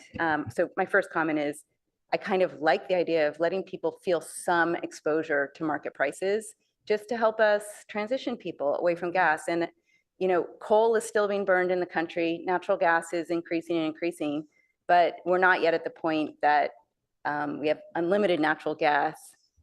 So that we are, I don't think, I know we have low prices, but I also would be interested in what Palo Alto is relying on for kind of long-term forecast for gas prices. So that would be a question I'd like you to answer. But then the last part of my comment is just how options work. And right, like as the price goes up, we're going to continue to pay the price, and a call option would basically cap, the highest price. And to me, the real risk is, what if you have a 2-month spike to $5? Or what do you have a 3-month spike to $5? And it's still a spike and it goes back down again. It's still like the wealth of the community is getting impacted by that spike. It's either through the community paying directly or the utility paying it, and then us paying the utility back. So it's the community that's on the hook. So to me, my thought as I read it was, I'd love to explore, a call option for a higher number than $2, right? Like something so that we could avoid catastrophe if there was a spike. And it seems like someone should be willing to sell us a call option for a very high price because, the likelihood of that happening seems very low. So I have no idea if that's realistic thing that I just said, but it like if they were even available to get call options at $4 or at $5, just so that we we're like protected against, it's like reinsurance, the catastrophic situation we want to insure us against. And then just kind of let the market play out, let people feel the price changes. Maybe we bring down the cap from 4 to 3, but not to 2, where, and I'm not against the reserve. I'm not against, us self-insuring for that margin until we need the reinsurance because some catastrophic black swan, whatever event occurs, and we don't want to impoverish our community.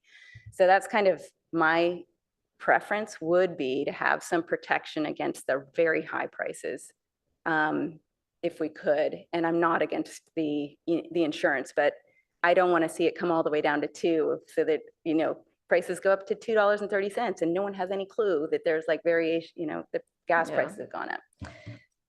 So I guess I would just say that if you want to provide some protection from a price spike to the ratepayers, that the collecting the money in a reserve is a better alternative than buying call options. I cannot guarantee that we can buy $4 call options for all of our gas. It's just a really illiquid market for this type of product. And we have to pay it every single year. It's not like something you buy once and it lasts for 10 years. You have to re-up for every month that you want to buy that for. You have to pay that premium. So I think it's a better deal, assuming that you want to provide some protection for customers. It's a better deal for the ratepayers to collect that money and hold it in a reserve than to buy those call options year after year after year. Yeah. And let me just add something too. With the reserves, we have kind of the flexibility to use that reserve for any month of the year versus the price cap that we just bought for only 3 months for the winter. And so this is another flexibility in having a reserve that we can self-insure ourselves and take money when we want to, as opposed to relying on buying just a certain number of months from a supplier at a high price because it's a little bit more liquid. So I don't see anyone else for a second. I'll just speak for a second then. So I think we need to understand what we're actually trying to accomplish. And Commissioner said you would not get insurance if your house burned down. The difference is your house burns down, your house is burned down. Here we're talking about a basically doubling, or going from $2 to $4 is a doubling of the price that people would have to pay on the commodity, right? If we go to $2 to $4, And so people get upset because their bill basically doubles overnight. That's not a catastrophe for most people. For some people, it might be. But the issue is, if it stayed up there for 1 month, that's one thing. If it stays up there for 2 months, that's one thing. If it stays up for 3 months, if it stays up there for a year. Now, I'll just be honest, I don't think we could afford to subsidize it if it stays up there for, I don't know where the number is, maybe it's 6 months, 7 months, nor should we. At that point, gas prices have risen, your bills have doubled, tripled, whatever, switch to electricity. I mean, I don't know what else to say, right? So what are we really trying to do here? So, okay, so people's prices double. I mean, are they losing their ability to pay? Well, certain people in the community may need a cushion against that. But that strikes me as we should have a program that in an emergency gas spike, that we have a reserve fund that pays lower income people who can't afford it, not wealthy people in Palo Alto whose bill doubles gets it. The other thing that concerns me about these things is what you're really doing by a reserve is you're saying, I don't know how long people live in Palo Alto on average, but what you're taking is one set of ratepayers and you're having them pay into a fund, and then you're basically subsidizing other people who don't. And, and I'm not sure what we're trying to solve. If it's a 1 month spike, are we trying to basically help low income people? Or are we saying, people that are, affluent can't afford that, or are they just upset about it? If they're just upset about it, there's nothing we can do. That's what the market is. And yeah, we can smooth it out so they don't yell and scream. And then we have a cost that's imposed on everyone in Palo Alto. So if we're just trying to not get people to yell and scream at us, okay, so maybe we want a 1 month, and how much is that? But I think we have to decide what we're really trying to do here. And, if council said, we absolutely want to have a reserve and came back to UAC, I'd say, okay, well, what kind of reserve do we want? That's council's direction. If council is asking us as the UAC to say, what should we do? My personal opinion would be that I just would say, go back to the market prices, because I don't think this is burning down your house. I think this is a 1 month spike. And I'd say, if you're worried about the actual effects on this, let's create a reserve for low income people who might be really affected by it. That's probably what I would say. But I don't know, because I don't know what council is thinking about this. And I don't know if they've already decided they want the reserve, then I would give a different answer to them, as opposed to, I don't think you should have a reserve at all. I think you should consider what the effect is and worry about the low income people in the spike of a month or two. And I know I'm looking at you, Ed, because, That's what I'm here for. But I don't think there's a notion right now that we have to have any kind of reserve. Last year was Black Swan. I think that's the right thing to talk about. But you also have to understand that to the average citizen, this is way too complex. And they think you just turn on the water and it's there and it's coming out of the well under their house. Or I'm overemphasizing here, and I hope the public's not really listening to what I'm saying, because that's not what I mean. But it's just simple as that the city's supposed to provide utilities. And if it goes up really far, for some reason, they're gouging us. That's the first response. And, we can't educate 60,000 people, that fast. So I think this was to try to reduce the pain last year to do what was happening. But I think some of these other ideas, again, my individual opinion, some of these other ideas to look at it annually and to develop a policy annually around the anticipation is fine. And you might see that, this year council wants to do something again because the wounds are still there and people are nervous. And then the next year it's not so bad again. I also happen to agree with what folks have said, that at some point, the people who are using the gas have to pay for the gas. And if those are the rates, those are the rates. But I think, what was tried last year successfully to some extent was to have a risk diversion, so that it just wouldn't happen 2 years in a row. No, and I totally get that, right? Yeah. That's what I said. What's the point? Is the point to basically say, yeah, we don't want people to scream because, if prices double, they may think we're gouging them. So, Yeah.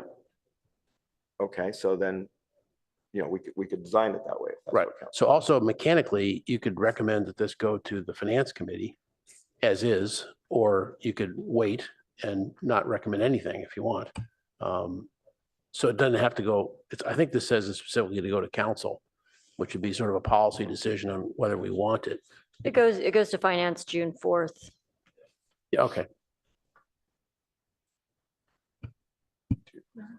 Go ahead, Lisa. Aren't you glad you came back, Lisa? I'm glad you came back. My parting thoughts. No, I just wanted to say, I want to echo my support for a lot of what Chair Scharf said. I think it's very important to clarify who we're trying to help. And my personal opinion would be low-income customers who are genuinely affected. I do think that an information campaign in the future would probably be more successful because people will, if they hear the message at all, have a much more visceral reaction to what's coming. If you see a coming price spike again. And as far as the procedural question, the UAC at various times in the past has wanted to go back to council and say, what do you want us to do? And then we'll do it. I think our role is in this moment, and we're never good at wordsmithing a motion in real time, but nonetheless, like we can take this in a different direction. I would like, if there's consensus about what we want to do, to put that forward, and the finance committee can put it in the mix along with the staff recommendation, and so can the council. But I don't want to say, hey, council, what do you want us to do? And then come back and then do exactly what they told us. Like, I don't think that's the UAC adding much value. I agree. So do we have other thoughts? If not, I have some thoughts on the motion. I have a question. What do other cities do? They don't have gas utilities. Yeah. Are we the only They gas simply utility don't. around? Yeah. I mean, there's Long Beach down in Southern California. Yeah. Oh, Vernon, but Vernon is small and almost all industrial. Yeah. What's PG&E do? They just follow the market. They float the market price through every month, although January 2023, their price wasn't quite as high as ours. And we think, well, for one thing, they have a bunch of storage, which in a normal year costs them more money. Storage is really expensive and they're required by the PUC to hold it. And so they're generally around 6% higher than we are every month. That one particular month, they were a bit lower. So they had some hedging going on there. We don't know exactly what they did, but generally speaking, they float with the market price. They're a little bit higher than us. Yeah, so I guess when I think about the point of it, I mean, the point should not be to somehow shield people from the gas market. In fact, that's why I very much think we should do this on an annual basis and not try to prognosticate into the future beyond 1 year, because I don't know what the gas market is going to be. And given that we need to have council set this rate, I'm not going to support anything that is kind of binding or recommending more than a year in the future. I do think there is a case for, quote, protecting people, businesses as well from unusual one-time spikes. And that's what people usually hedge for in these markets. Not that they're trying to predict the overall long-term trend, which nobody can predict themselves from, but these one-time spikes. And I think another one-time spike like this, people would react in the same way. I presume council would probably react in the same way and go back, and we would have rebates, and then people would say, oh yeah, they admitted it, they were gouging us and they give us some of the money back, the jerks. Why didn't they just, do it right the first place? So, that to me, it would be the only logical purpose for doing this. But I do think it should be at a lower rate, a lower monthly rate, but a much higher cap, which I would go with what you said, Director Batchelor. I have two thoughts, if I may. One, I want to go back to the low income question and just remind the UAC that we can't build up a reserve for low income folks. It's a Prop 26 problem. So the general fund could help out low income folks. We have Project Pledge, where individual citizens can donate money into a fund to help their fellow citizens who might have a hard time paying for bills, but we would not be able to build up reserve for that purpose. as far as the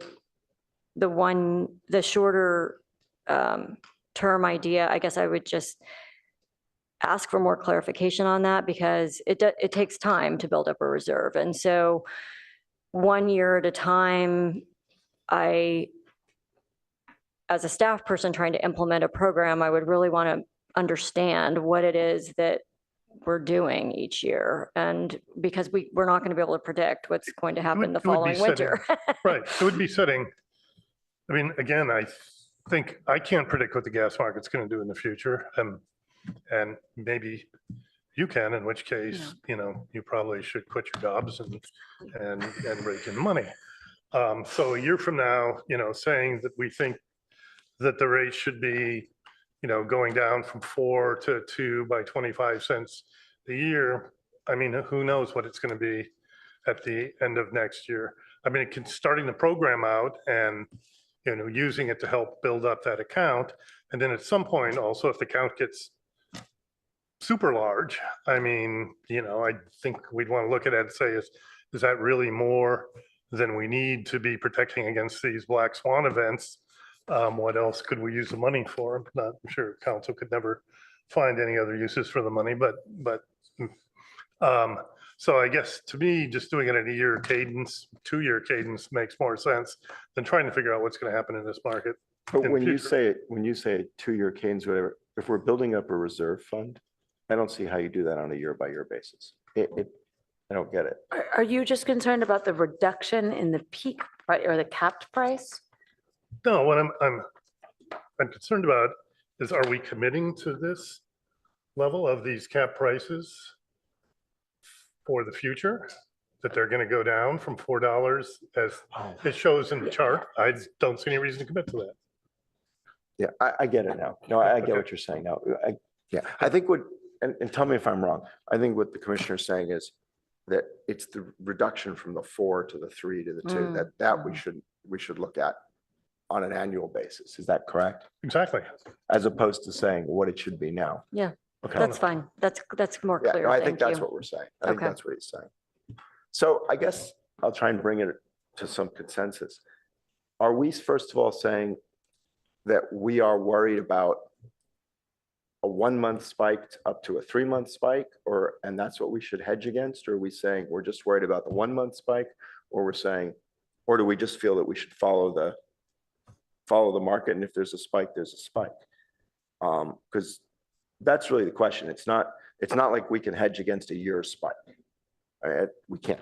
So I mean, if prices go up, if prices double to $5 and they stay that way longer than 2 or 3 months, I'm sorry, people just have to pay that. I mean, that's. Yeah, I mean, to me, this almost doesn't even seem like insurance. It's not. Basically prepayment, because insurance, to me, the concept of insurance is 1,000 entities pay in case one person has a catastrophe or 10 people have a catastrophe, and then those 10 people get reimbursed. This is everybody pays in because everybody is exposed to this. And if the prices go up, then everybody's going to get hit. And all we're doing is prepaying for our own, later high prices. It doesn't really feel like it's insurance. It's more like, okay, you're raising my prices now.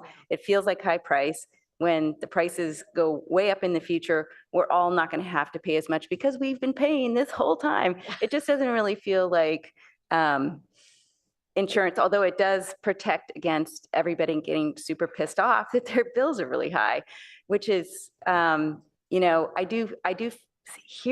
feel that pain when, and I feel like there's definitely a challenge with communicating out. I feel like people were surprised by the price spike. And I actually, one of the things I would wonder is, could we use the outage management system to text people and say, do you want to opt into messages about pricing, in the future or something like that? So if we started seeing that, people could receive messages and, turn down their thermostat or whatever, if this were to happen. I feel like that is almost a better insurance policy. I mean, I turned down my thermostat in the instance, and it didn't hurt me that much. And then everybody else got rebates. I'm like, it feels like you should just respond to the price, And so to me, I still think that paying in now to protect myself later I'd rather just have, a call option. It sounds like that's not an option really, but a call option against like the catastrophic. That feels to me like something that might be worth it if it's cheap. If it's very expensive, $1.8 million a year, $1.5 million a year is not cheap, right? And that was only half the quantity, so. So I guess I just want to do some sort of a straw poll. How many people here think we should just recommend that they go back to just paying the market price and there's no fund? How many people think that? I mean, that's what I think, but how many people think that? Just sort of raise your hand. 1, 2, 3, 4. You would be fine with it? You'd be good with that? Or are you opposed to that? No, I actually believe in that. You believe I'm we sorry, should? I believe there should be some level of this self-insurance, but for extreme spikes. That's why I don't think it should be at $2. I think it should be at $4 or $5.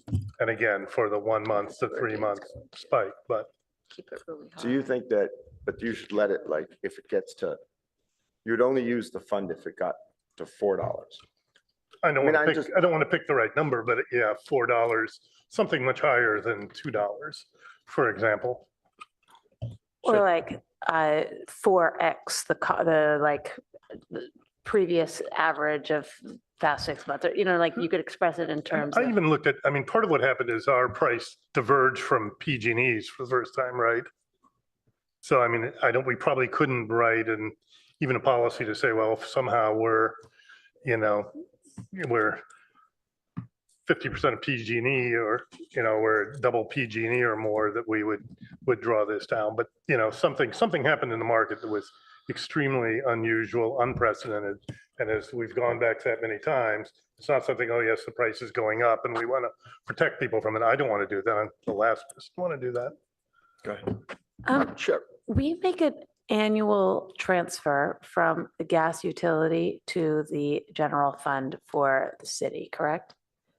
Yes, What is the magnitude of that transfer again? Can you just remind me? 11.9%, I'm sorry? 11.9, so say 12% at 8.9 million this year.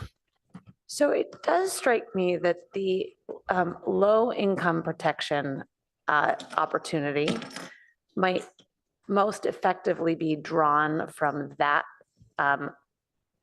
annual or from the city's general fund, which is supported by that annual transfer from the gas utility, and that we should most certainly have a policy or a program in effect to protect those citizens of our community, but that in terms of pricing, we should have more direct pass-through market rates as the most efficient way to help, manage the utility from your perspective, and not risk the financial solvency of the utility, while also, quite frankly, you do have exposure to the volatility in the gas market. And as Commissioner Croft pointed out, that may ultimately help incentivize people to think about alternatives to gas. I also just personally have an objection to a prepay approach that's over a short time period, because then as citizens move in and out of our community, you're putting a burden on the low income community that's renting for 2 years and then isn't there 5 years later, right? So I think we do need to be careful of that. And I think absolutely that the magnitude of that general fund transfer on an annual basis suggests that we can probably cover at least a portion of a price differential that might arise in the future if we saw a big spike. Now we have to carefully define what that spike is, like how we identify a spike. It's easy in that black swan event to be like, oh, that's a spike. It's not clear how to properly define a spike. Again, if it lasts for 3 months or it lasts for 3 years, it's still a spike. But maybe we commit to smoothing that for a subset of the low-income population. But I think the utility would need to think about that alongside council, given that it would have to come out of a general fund.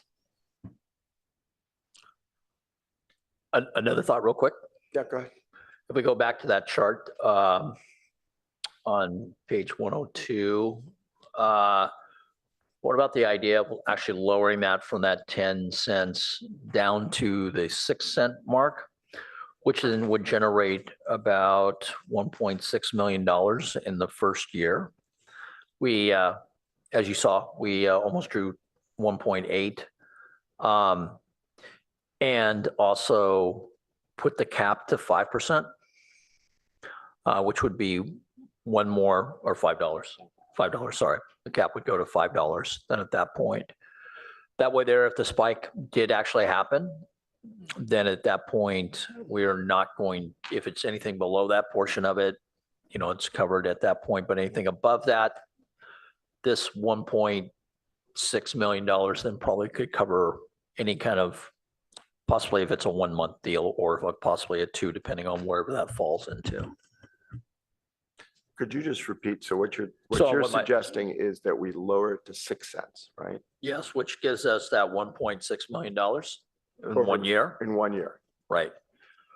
And then raise the cap to $5. Right now, we have authorization from the council to go to 4, but the 5 then would then, that up to that $5 mark, the customer would have to cover. Anything above that portion of it could be taken out of this 1.6. And it would be a 6-cent increase that instead of that 10, that gets us at 2.8, Gets you 2.8. at 10 cents. Oh, Our so we get recommendation 1.6 right, rather, yeah. so you get 6. So our recommendation right now is at 2.8 at 10 cents. And would you suggest that for 1 year? I would look at that. I could see that we would look at that after possibly a 2 or 3 year period of time. So you're And then looking to raise 6 or 7 or $8 million. Well, 6 cents gives us at that, it gives us really basically 4.95 million in 3 years. Then we come back to the UAC and then have another conversation about, should we just leave it at 5? You know, we leave the cap at 5 and leave this 5 million in this reserve. And then go away from the 6 cents, reduce that. When we're proposing to let like rates just flow at the market, is there a problem that, you know, the council has this $4 limit? Does council have to have a limit? Or is what we're proposing like not even possible that you just Well, let you it? could raise limit to $10. Yeah, I mean, there Well, we has to be could, some or number in 100. there, and it has to be somewhat, I think I would need to consult legal with this, I think, Well, we had to go back from the 2 to the 4. right, So right. Because 'cause we're- clearly we would have to so- protect you somehow. We don't want to have Yeah, I council have a can't s- limit and I then cou- just say we want Yeah, market prices. when we only had the cap at $2 and we started seeing that spike, we actually had to go back and get back to the council to ask for the 4. I didn't have the authority line, or Ed doesn't, as a city manager, didn't have the authority line to sign off on that period. So that's why I said if we set the cap to $5, that's where this spike ended up at. That would cover those costs. It would be a put through to the customer. And then this 6 cents would, like I say, after 3 years, it would give us 5 million to just hold into the reserves. That's my thought, but All right. If we're passing like so much money over every year to the city general fund, could we just reduce that transfer, fund this for a couple of years and then like, you know, we don't have to fund it all in a single year, but like, so usually the general fund is used, that when we give whatever the amount is that we agree upon, the council basically oversees those dollars. And I can tell you that they're going to fund other services with those dollars. Those aren't put into the reserves most of the time. They are putting into some other needs that the city might need. And so we don't have any authority line from the utilities and to ask back. We could go to council and ask for out of the general fund monies back to pay for some of this. Now, if you remember, there were dollars allocated back to the residentials during this period of time to offset some of those costs. It was spread amongst all customers. And it did come out of general fund. And the reason why it had to come out of the general fund was because it was only the one, it was only for residential. If it would have been for residential and business, then they could have asked the utilities to cover those costs. But since it was only for the residential side, that's why those dollars came out. So would you? Ed, like- you got anything you want to add? I was just going to say the voters just voted to raise that as well, right? Up to 18% in subsequent years. If I got that number right. Was that electricity or was that gas too? No, it's gas. It's gas. So the recommendation that the utilities took was that we would be at that 11.9. And within the next 3 years, it would rise to 18%. That's right. That's right. And the finance committee saw that and we discussed it. I'm on that committee and we left it there.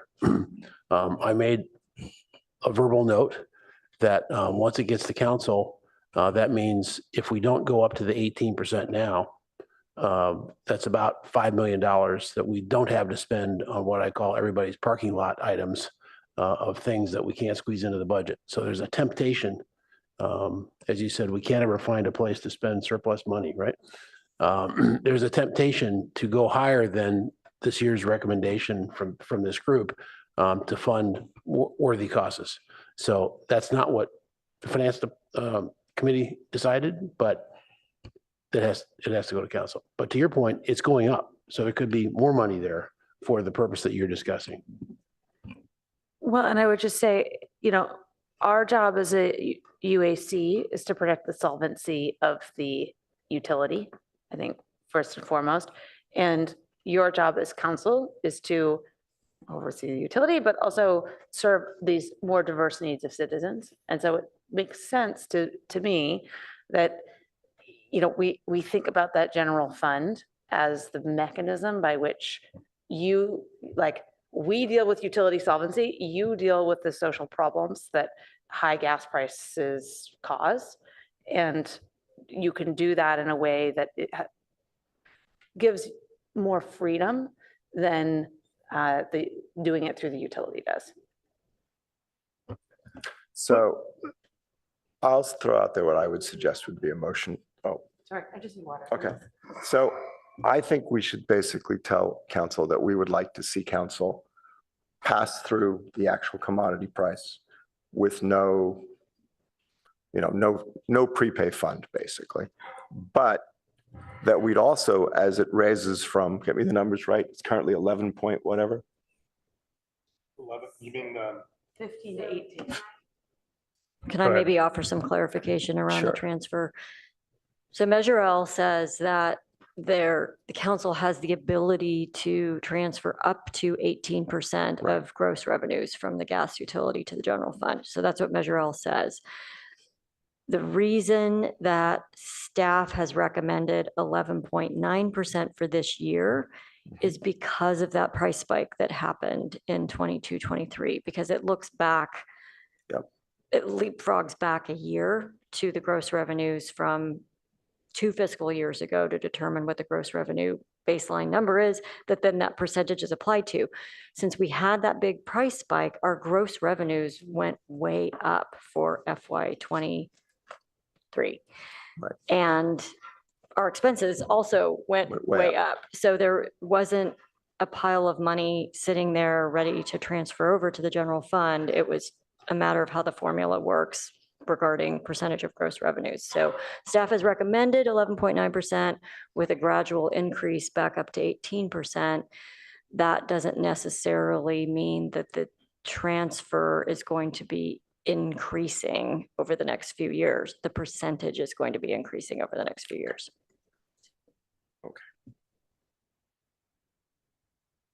Well, I still think we could recommend, because I don't think it's a lot of money. I would recommend that we don't do that and that staff look at how much money it would take to protect the lowest income or protect low-income consumers who would be unable to basically pay a spike on a 1 to 3 month spike. Because frankly, if it's more than that, then and I don't know if You can tell me if that makes sense or not, but that seems to make sense to me of who we're trying to protect.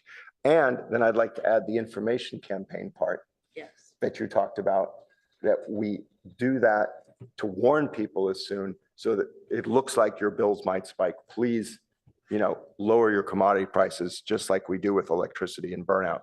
And I think if the consumer sees this coming, they will be less angry about it. If they view it almost like a brownout.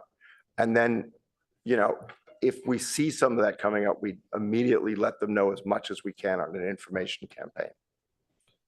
So I don't know, does that resonate with people? Is that, anyone want to add anything to that? I like everything you said. I have one question. Is there a part of the staff proposal that just wants to build reserves back up because we dipped into our reserves by 1.6 million and all the reserves are feeling low? Like, was that where you were going, Director Batchelor, with suggesting a lower dollar, like the 1.6 million that we get in year one is very similar to the 6 million we had to spend that year. Would it provide a lot more comfort if there was just, like, the UAC is pushing back on Right. $11 million buildup? Is there something to be said for a $1.6 million buildup that just provides some, so that you don't have to go back to council in the middle of Christmas? Yeah, break? no, I don't think it has anything to do with the reserves levels, other than I don't feel comfortable going into the operational reserves where we had to pull this $2 million out. That's my fear. So if you don't want to take anything out and you don't want to add any of the cents, the 10s, the 9s, the 6s or 3s, my recommendation then is that I want a higher cap So we'd of suggest a cap of $7, whatever. $7. Well, $6, $5, whatever it is. I mean, this spike was $5, just a little over $5. But I would ask then for just a cap of $5. So that's passed on then through the customer then at that period of time. And then, because like I said, we're not getting back those reserve dollars that we put in for offsetting that 1%, that dollar, actually. That's Well, my fear. I'm willing to add the $5 in, frankly, to raise the cap and keep the cap at $5. So I don't know, is that? That's a recommendation to the city council to raise the cap to $5. Yes, And do pass through. yes. Yeah, I don't think it addresses the issue. I don't see the mechanism by which, I mean, there was warning to people about the last spike too, and it did virtually nothing. And in terms of either change, there was no noticeable change in utilization, and there was no noticeable diminution of post-spike rage. So I don't know, it's nothing new. And yeah, I don't know the mechanism or how the council is going to feel about dipping into figuring out who's low income and going back to. Well, I was just going to ask that question. Is there a way that you can get that? I mean, you don't have income by household customers, right? So I thought that the folks that were hurt by this opted in to relief programs, but do you know by definition which are the lower income households? Yeah, we do have lists of low income households. But in this case, when that spike happened, we did not give them any extra special lower rates at that period of time. It sounds like the USC might want to do something with that. I'm not sure how we go about doing that, because I'm not sure if council will recommend to set another program for low income. Because, we don't, some of the programs that we have, we don't fund because it's ratepayers' monies that we put into some of those low income funds. So there would have to be a mechanism of using funds that we receive to create bigger buckets for lower income. I mean, Ed, you can just be honest. If you think this is a useless recommendation, we can make a different one. If you think that council really wants to deal with the spike, we can have an alternative. We could say, that's what we think you should do, but if you really want to have, we can say, that's our recommendation. But if you really want to have a cutoff on the spike, we think that you should basically probably do what Director Batchelor said, which is, you know, basically, what was it, 6 cents instead of, right, and a $5 cap. I mean, I'm happy to do that. Here's our recommendation if you're willing to do that, but if you want the other recommendation and look at it, that would be our recommendation. If you think I mean, that's, I think alternatives are always good coming All from right. staff or commissions. I will was just, also I was add just in- more concerned about the mechanics of how do you identify in advance who are low income customers other than they don't use much electricity or something, but well, I assume that there are people that have opted in yeah, to certain things. I assume Yeah. there are definitely people that live in our low-income housing, sure. right? And I would assume that they also pay their own utility bills. And so I probably start with, you know, all the people that live within Palo Alto Housing Corporation or Eden Housing. It's just not going to be comprehensive. You're not going to No, catch them all. it's not, right? I mean, but, you know, the perfect should never be the enemy of the good. Right, but we're not going to do income verification for every person, something like that, so. Yeah. Yeah. You know, look, I agree, and maybe it doesn't happen, but, you know, and maybe that's not the issue that council really wants. It's really the issue of, we don't want to be yelled at by the public, which I get.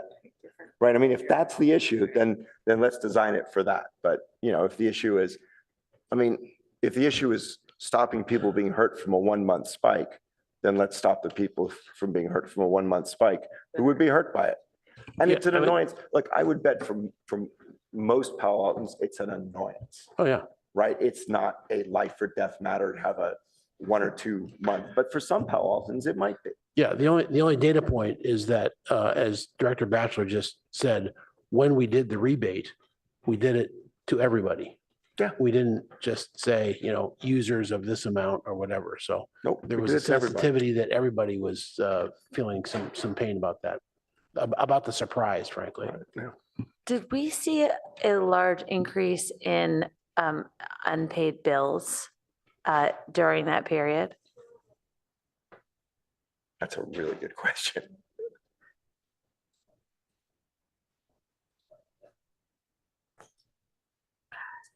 Dave Yen, Utility Strategic Business Manager. I don't know if we could differentiate. We've had a lot of unpaid bills since COVID, so that's been accumulating. We could go back and do some research if you like, but Well, I mean, it would give you at least some approximation of like, you know, not the precise people, but the number of people that might have been affected from an affordability perspective. so when the city did issue those winter rebates for the electric and gas, they did offer a special rate for the low income or the rate assistance folks that have applied for that. We do offer a rate assistance program. It's about 500 in gas, about 700 in electric that qualify for those programs. So the goal is to target those folks. There is a mechanism, at least in identifying those in low income people. I mean, if we have an existing program in place, and it seems like implementing a further gas cap assistance program through that mechanism shouldn't be terribly difficult mechanistically. Yes, but I think the funding still has to come from the general fund. That's Right. The funding has to come from the general fund, but if you're solving the problem of like, again, who is this affecting? And if the problem council wants to solve is that it's affecting low-income people, then they can choose to solve that problem without the UAC needing to solve the problem of protecting the broad populace against volatility in market prices over which Palo Alto has zero control.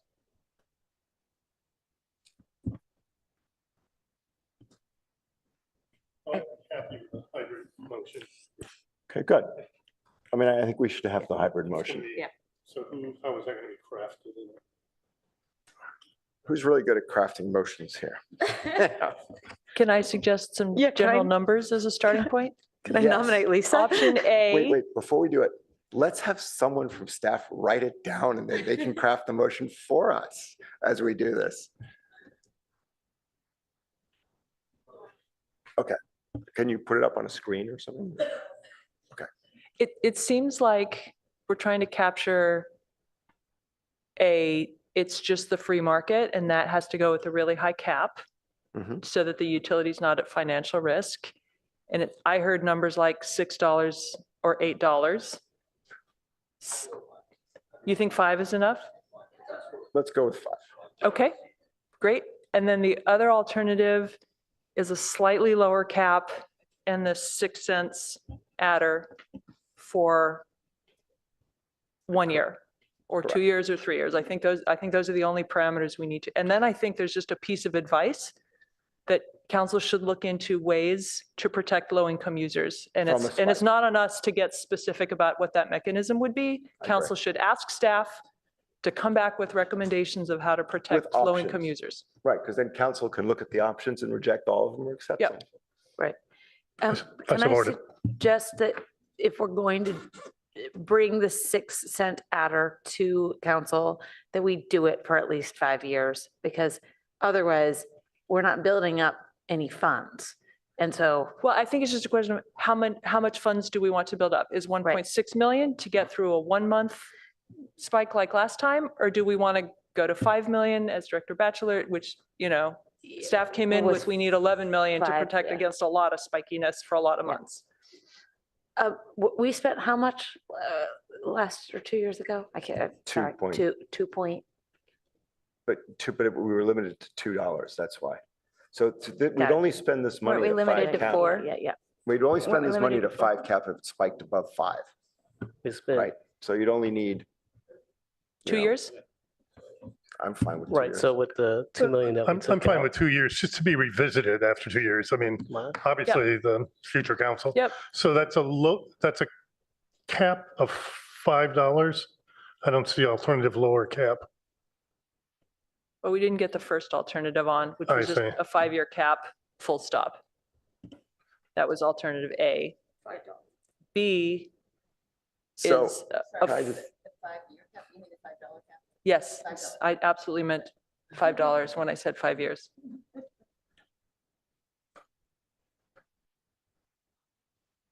Can we go back to the, Yes, it's 3. Sorry, I Yeah. conflated that. 3 years.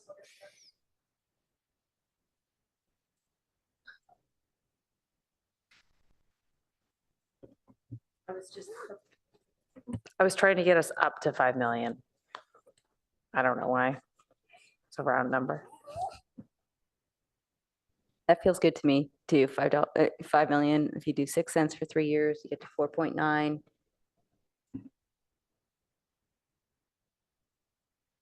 can we go back to the, yeah.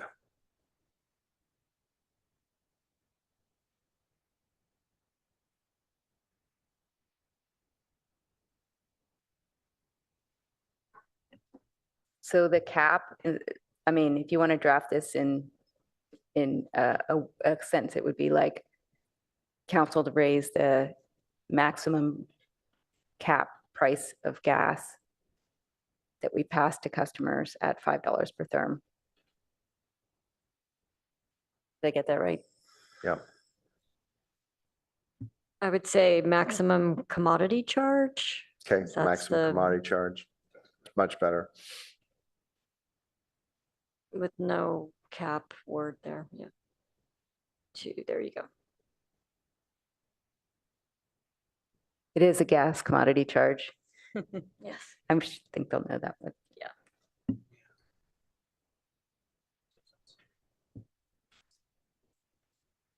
So I think we probably should also specify what is. So there's 2 alternatives, one on the top half of the page and one on the bottom.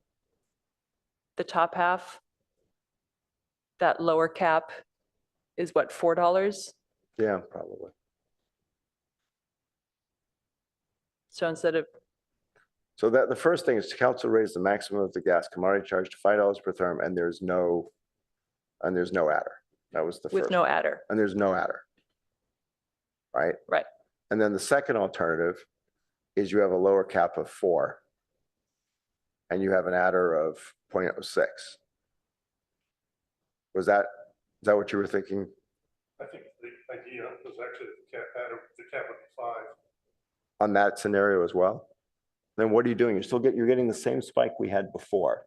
You're just not having a higher spike than that. That's correct. But that was Director Batchman's recommendation. Right, but if you have someone paying now, they should at least benefit from a lower cap. Whereas if they are, like, I think the argument is that gas prices should no more than double before the cap comes in. Yeah, Before that's and fine. that's why I go I'm with good 4. with it. I'm Okay, good with 4. So I think we should go with 4. And it actually already is 4, so it would be council to keep Council to the keep 4, gas commodity to charge. maintain, right, Yeah, and maintain. add the 6-cent adder. So if there's, in the second case, if there's no adder and the price goes above $5, where's the money come from? General fund. In the second case, if gas goes to $12 a therm, was that the question? Yeah. Council Then staff immediately- goes back to council. And raises it, With cap in hand. right? With hat in hand, I like that. Cap in hand, yeah. Yeah, that could be a problem, and that would have to come out of the reserves. And then, we would have to go back then to council and ask for some of those dollars back to replenish the reserves. If it, went well over the $5 therm. Could happen under either scenario. I mean, no matter what, you could imagine something where the price spike exceeds the reserves. Sure. So I mean, even with a $4 at it, goes to 10, you're screwed. Yeah, exactly. Yeah. Yeah. I think that this exercise that we're going through, I'll call it is that, I think this is something that the council will have to take a hard look at. I think that this is something that's more in line for what they were thinking than looking at what we did this last time around. Because they saw the benefit for this 1 year, but they didn't see the long term, and they wanted a long-term thought process through this. So I think either one of these, and as Vice Mayor Lowing said, it's good to bring back options to them on the council to take a look at it. Yeah. And you're on the finance committee, right, Ed? So you'll have the benefit of this discussion and, you could take what you agree with and, And then I think we're hoping to add the sentence that council to ask staff to work up options to protect low-income consumers from a price spike. right, in case of a spike above. right. I just want to make sure we get that in there too. And then also, per Lisa's earlier suggestion, reevaluate educational campaigns immediately in advance, or if spikes are approaching that $4 or $5 level.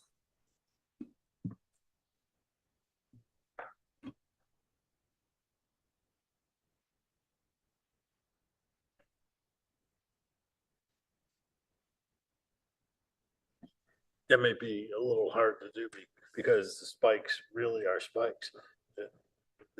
It's days. Yeah, there was very little warning of the last one. It wasn't like there was 3 months warning where they're said it's gonna spike. I But think once it spikes- staff, yeah. No, you can tell people it's now spiked.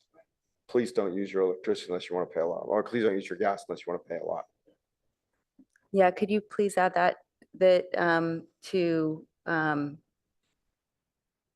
look into means of notifying customers? How about a robust informational campaign on the occurrence of any expected spike? or Right.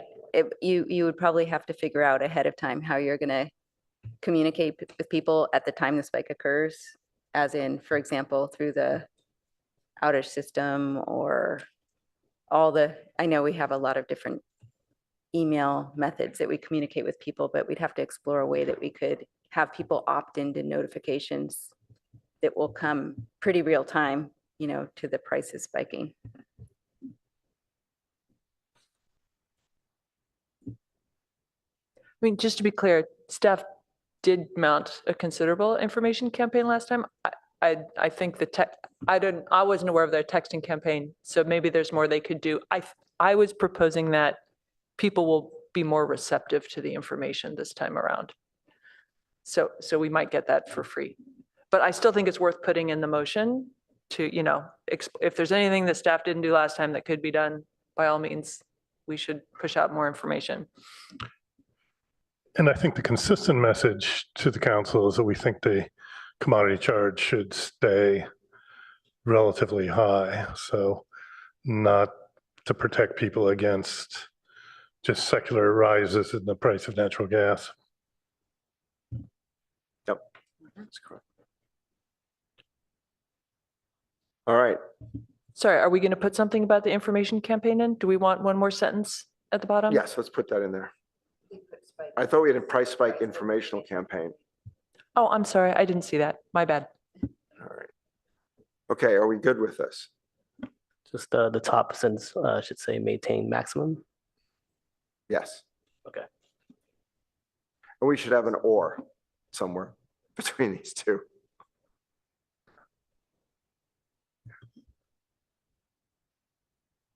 Can I move to a vote? Yes, you can. I move to vote on this proposed motion. Do we have a second? I second.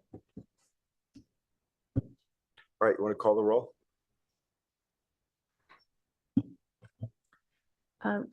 Commissioner Forcell, I vote yes. Commissioner Croft, I vote yes. Commissioner Metz, Yes. Chair Scharf, Yes. Vice Chair Mater, Yes. Commissioner Phillips. Yes. Motion carries 6-0. Thank you for them. Thank you, staff, for, you know, a complicated and a great presentation on a complicated issue. Thank you. We really appreciate the discussion. It was, yeah, super helpful and interesting.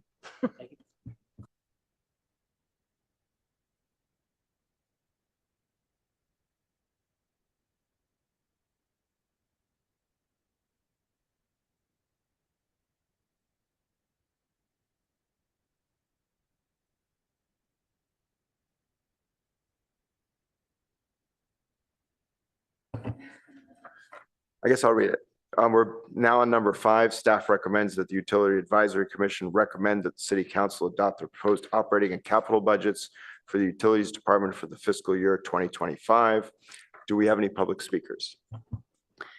This is Janelle Camion, Program Assistant. If anyone from the public would like to speak on item number 5, please raise your hand or dial *9 on your phone. No hands raised. All right. Do we have a staff presentation? You, Chair Sharp. Thank you very much. So just because of time here, I'm just going to go ahead and introduce Anna Vong, who is our Senior Business Analyst, and Dave Yen, who is our Strategic Manager, to go over our capital and our operational budgets that we'll be moving forward. So with that, I'm going to turn it over to Anna. Thanks, Dean. Good evening, Commissioners, Council Member. Is that on? Sorry. My name is Anna Vong. Thank you for having me here tonight. I will be presenting the preliminary fiscal year 25 proposed operating and capital budget for utilities. I believe you all have received the packets, right? That would be the utilities operating as well as the individual funds for the CIP project pages. So feel free to ask any questions along the way as we go through the slides. I think some of you are new here. We have, this is just a high level overview of the budget process. Department staff would submit the request. It goes through HR, it gets vetted through OMB and city manager, and then it gets comes here to this committee here today. And then once the recommendation goes through, we'll meet with council next, finance committee next week, and where they go through the review as well as any recommendations, and then brings it forth to council for their review and approval in June. So this is the summary of the proposed rate changes that have been in discussion over the past few months. Just to recap, the electric utility increase is 9%, the gas utility is 9% as well. wastewater at 15%, and the water utility here was at 11% that we initially proposed to finance on the April 23rd meeting, but at the end of the evening, they had voted or recommended to go with the 9.5% increase instead. So it still is about $33 increase for the median bill in the coming year. Any questions about that? No? Okay. So there are a lot of accomplishments that we have completed this year, a lot of work we've done, and you can find that in the budget book, in the operating pages, as well as in capital. I just have a few that I've highlighted here. So we've executed a public and private partnership with Tesla to expedite the construction upgrade over at Hanover Substation. This will increase the electrical capacity for the new electrical load. That's targeted completion is towards the September of 2024. I guess we're not quite. And then we've approved the reliability and resiliency strategic plan for the electric distribution utility. That plan addresses the need for a reliable and modern electric system to support an electrified community. And by the end of the year, or the fiscal year, we will have installed approximately 30,000 advanced electric meters and smart radios on gas and water meters. We've also established pilot area boundaries for the grid modernization project and the fiber to the premise project. This pilot will help determine the most cost-effective and least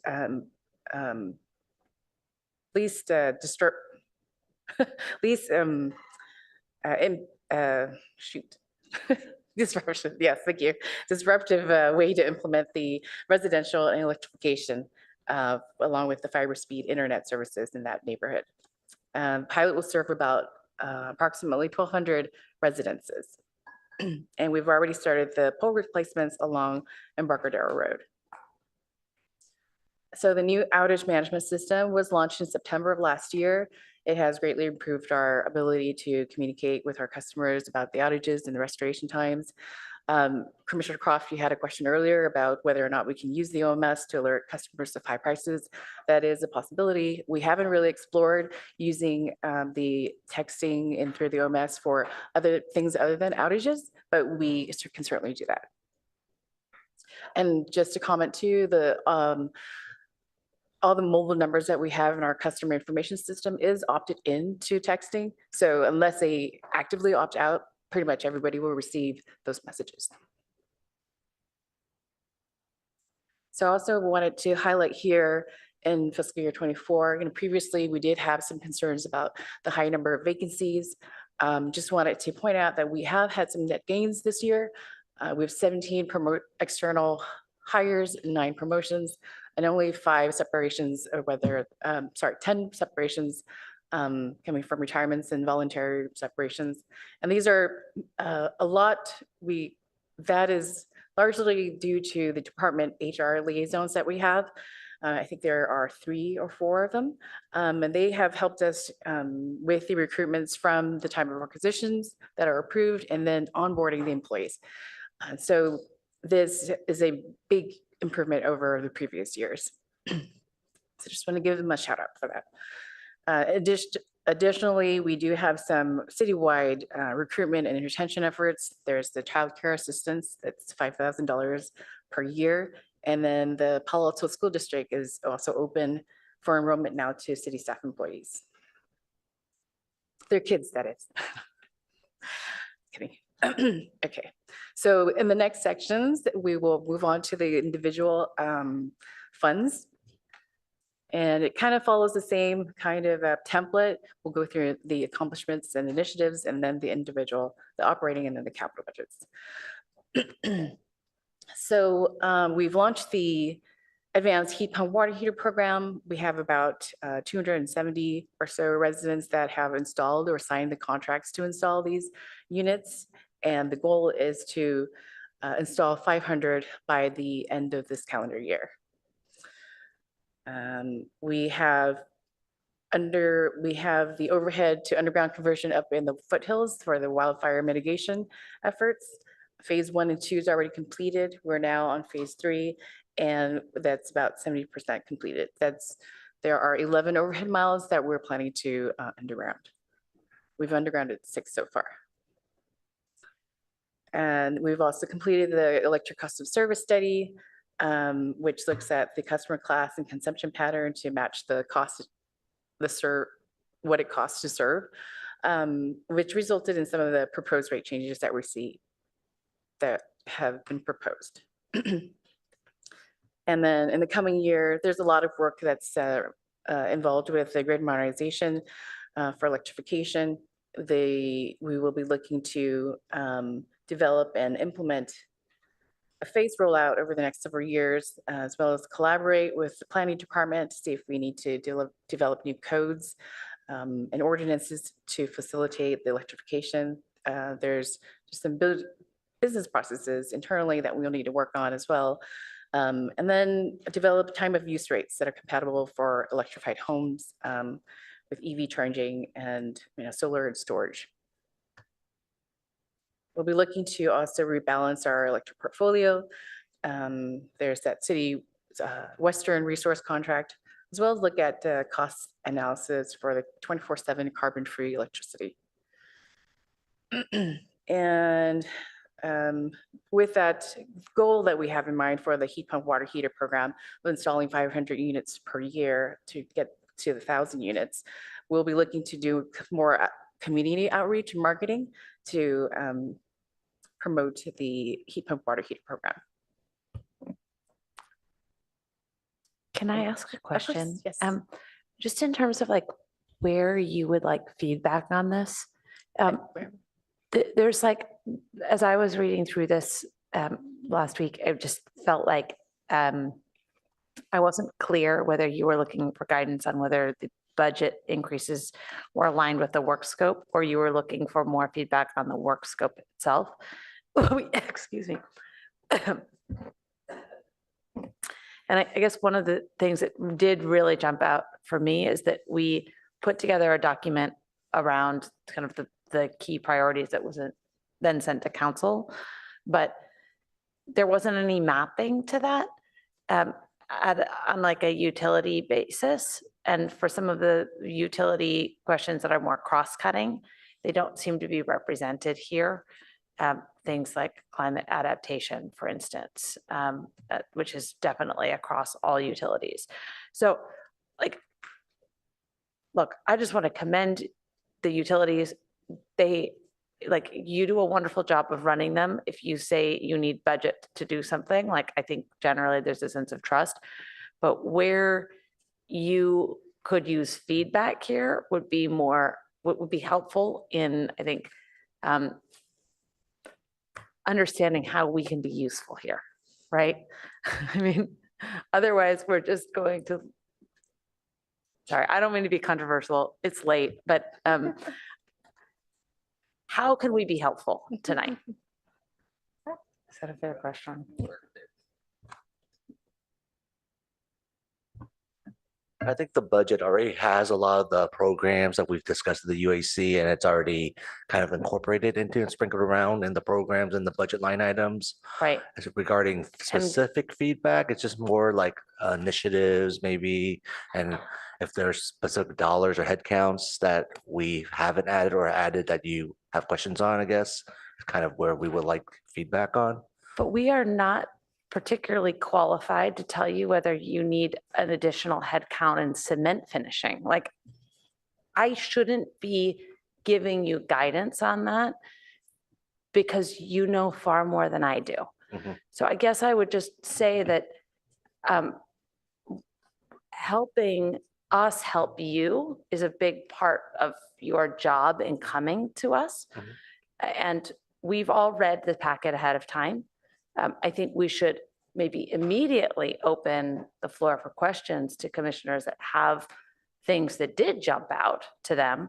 And not to, like, I know you work very hard to prepare this, so I just want to say on a personal, this is not personal, but for the sake of the productivity of these discussions, I think we've reviewed this. If there are questions that people have, we should absolutely have space to raise them. And then if there are questions you would like to ask of us, you should definitely ask those.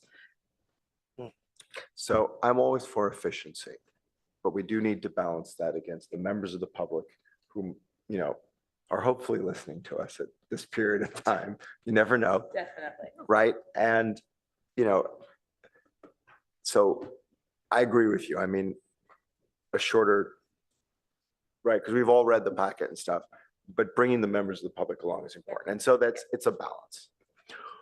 Well, and I think it's, it's a forum for the public to hear at this point about what the utilities is going to present to the finance group as well as to the council, as well as to yourselves. I mean, you saw probably in the last couple of pages, you saw the head count that we're going to be asking for. And you're probably thinking about that. I sit up here and I talk about the difficulties that we have for filling positions and how are we going to fill these. And now I'm asking for more positions during this period of time. These positions that we're asking for, other than those engineering positions, those are pretty easy to fill. We feel pretty confident in what we're asking for because they're common positions across the board throughout the city. So we wanted to let you also know that we are looking at, because we're being asked for more on the program side, of kind of letting you know as a whole that here's some of the things that we need or what we're going to, ask for in the upcoming budget hearings. But also it gives you an idea that what we've been working with and how we are going to present this. I guess the question is, this is going to be somewhat the presentation that we're going to be asked to give to the finance committee next Wednesday. And the question is, does this format read pretty well? Does it not? Is there other suggestions around because I did look at the work plans as well as the priorities that we put to the council. And they're kind of incorporated in these accomplishments as well as some of the ongoing projects and some of those costs and what we're going to be pulling out to see. And so, we're looking to say, does this format seem to flow fairly well with this group, with the commission? Does it look like we've captured most of the dollars since you've had a chance to look at the budget book that was attached to it? I guess those are the things that we're looking for value back from a commission.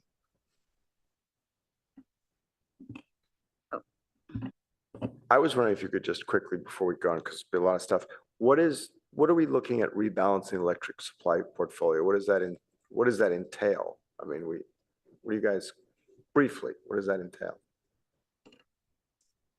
That was for the Western Resource contract, as well as looking at the carbon intensity, the 24/7 carbon-free electricity. So looking at the cost benefit analysis of that, what the cost would be for 24/7 carbon-free electricity, and whether or not that's going to be something that we want to do. I think also too is that we're looking for any other kind of resources. We're going to be looking. I've asked the resource planning group to start looking at. Does it make sense to look at wind out in the ocean? Maybe, I don't know. So we know that we can't get wind out of the Northwest because we laid off our transmission line because we didn't have any intertie agreements up there, and they're so expensive that it didn't make sense. So that's kind of like as you heard some months ago that we laid that off, and that was the purpose. But the other question though is that how do we balance some of this? Because as we've seen, and as Lena talked a little bit about with the WAPA portion of it, it's great when it's wet, but what happens when it's not? Then we're actually out buying it on the market portion, kind of like what you just heard from Carla. Buying market gas is not the thing to do. And so those costs are really extremely high. So how can we look at, and if it's based as our hydro is 40%, what can we do to look at other base resources? So those are the kind of things that we'll be looking for in this coming year. And then if you could just address briefly what you were thinking when you say, I assume you'll come to us with any design and discussions of a pilot area for residential home electrification and gas decommissioning. Absolutely. Yes. Yeah, the thing is that one of the things is that as you see through this gas plan that we haven't talked about is actually put an RFP out on the street that we want to start looking at what's it going to take to model the gas system and how do we are strategically going to be able to shut this thing off. Because we are going to have to figure out ways that we don't have that expertise in-house. So we're going to have to look from the outside to support it and then model it, how that's going to go. Because, unless the city decides that the reach codes are going to be able to touch and talk about that, we're not going to introduce gas in the future. I think that we will still have gas in our system, and that is going to be mostly to businesses. I think that restaurants will still be needing the gas. And so the question is, everything that we have on the gas side is redundant. So this pipe connects to this pipe, that pipe connects to this pipe. So when we shut this one off, what happens then to your redundancy going down University or maybe into California Ave? So those are the kind of the modeling pieces that we'll have to look at. And my worry is that we're not going to have the redundancy. And so we're going to have to add some main pipes somewhere, or maybe there's enough redundancy, but you don't shut off everything, through the street portions, but you shut off all the services to the homes. So you still have gas in the main, but it goes throughout the city and then getting up to the research park. But in 2025, the initiative is going to be to basically get an RFP out for people to study this, right? Yes, that's correct. I was just trying to figure out what we're actually doing. Yeah, that's what we're going to do. So and what the scope is kind of outlining is that what's that model look like? What's that cost going to look like? What are we going to get, and how much is that going to really look at? How much it's going to cost us to shut the system down? So the only question I have is, you'll come back to us with that RFP, because the question I really have is, are we getting ahead of ourselves and not going with our capacity for electrification, right? We're spend $100 million plus to basically make our system able to do it. We couldn't cut off our gas system tomorrow. We don't have enough electricity. So, are we spending this money and doing this too early? You want it to sort of, because technology may change, things may change. What I'm asking is, are we pairing the two so that we will have a robust ability by the time we're ready to shut it off? That's really my question.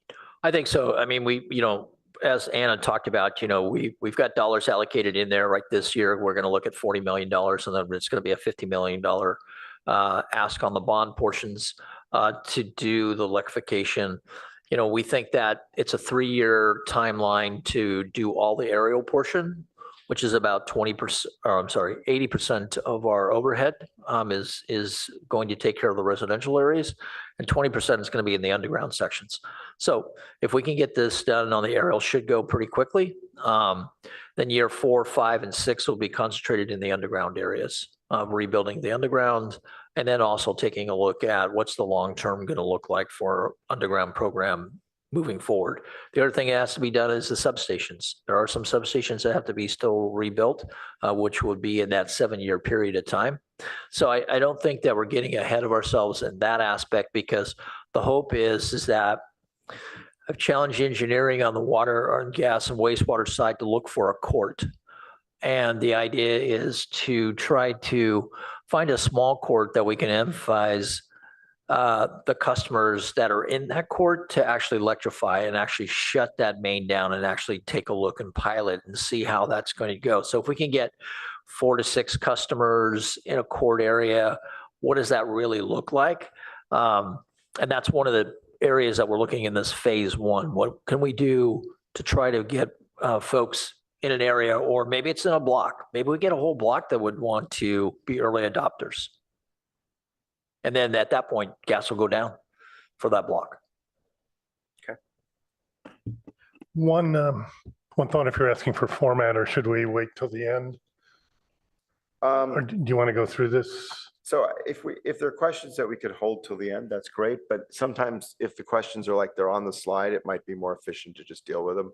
So I'll leave it for the end. Okay. You have a question?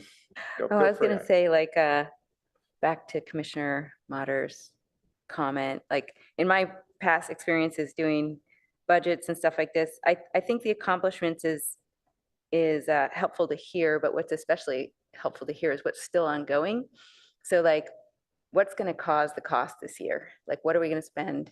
And so that discussion that we just had over the last 5 minutes about what's in those 4 bullets is super helpful. I think hearing, you know, the 24/7, what are we doing with WAPA? We're maybe considering some wind, our batteries in there to try and, you know, solve the 24/7 issue. You know, the AMI is like in process. AMI is not on the screen, but like that kind of level of detail to me, I'm like just a little bit more on what you're doing in each area. It's hard to know what's in those 4. So it's just a thought. If you're asking like how to present this in finance committee, I might have like, these are the, you know, typically in budgeting, we'd be like, okay, this is where we are right now. This is, you know, we have stuff that's in process, and then we have stuff we want to do that are new initiatives. And the accomplishments is great, but it's kind of not part of the budgeting, right? Unless it's, you know, still in process. But to me, I mean, I'm fine with the slides staying as they are and just kind of have a little discussion like we're having now about what's in those 4, what's in the initiatives bucket. And I Would be think helpful. too, if you could reference back to the work plan, just to make sure that everything that is in the work plan ends up getting represented here. Because it did feel like there's, you know, for every utility, because we've broken it down by utilities, it's covered for every utility, right? But it isn't, the cross-cutting things that are actually harder and longer didn't feel particularly well represented in a coherent manner. So I would add on to since I think it's relevant. One thing you might also want to consider is these are the things that came above the line when you were budgeting. What were the first 2 or 3 things that ended up below the line, and why did you decide not to do them in favor of the things that are above the line? So if you had $5 million more, what would you do, you know, that you didn't do here? Did you decide not to do? I assume there's something. We can talk about those as we go through the funds. We didn't really, we did not have anything that we looked at that was going to be below the line on the electric side. So, but we could point out some of those as we go through these other. I don't need to hear the first one. It's kind of. Oh, okay. My Yes. suggestion for if you're looking. Thank you. The way moving forward, typically in budgeting, it's, yeah, these are the things we do. Here's things people have talked about. I mean, one that's obvious, maybe this group, not this group to me, is undergrounding, right? And, you know, we know, I know we've had lots of discussions about undergrounding, but the public as a whole still asks me, well, when is my neighborhood getting undergrounded? So, for example.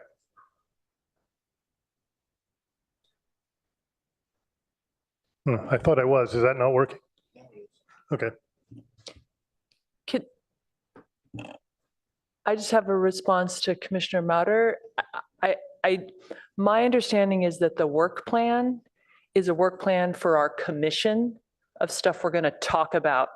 It's not a work plan for you, the utility of stuff they're going to do. And so that might be the disconnect you're feeling if it's like, but this is on our work plan and it's not in the budget. That's because our work plan is just for us to sit up here and talk. Thank you so much for clarifying that, Commissioner Barzal. And this is where your legacy will be sorely missed. You can still come to meetings even if you're not on. Yeah, we'll just have a chair there. Just show up. You can't vote, but you can talk. All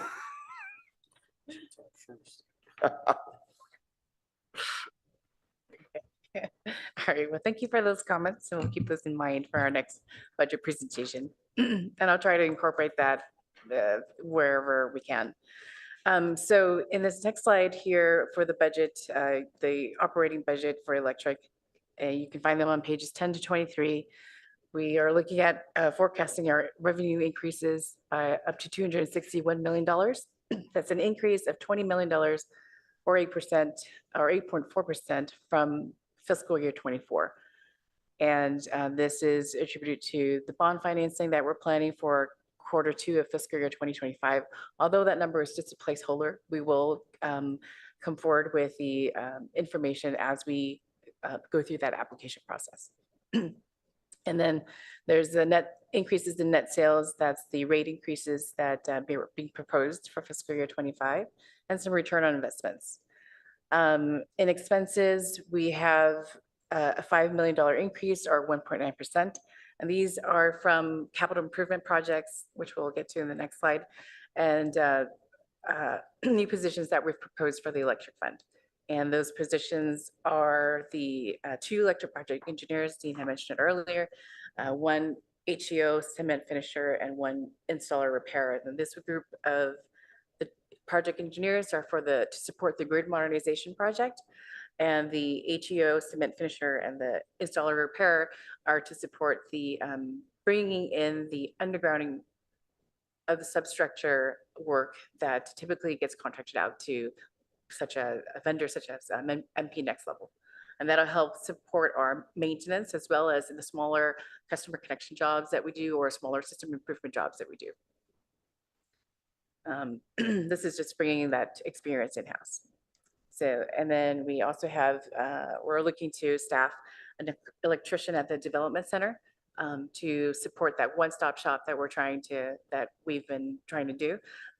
This electrician would be able to review the permits and streamline that permitting process. That'll help support grid modernization as well as maybe fiber to the premise.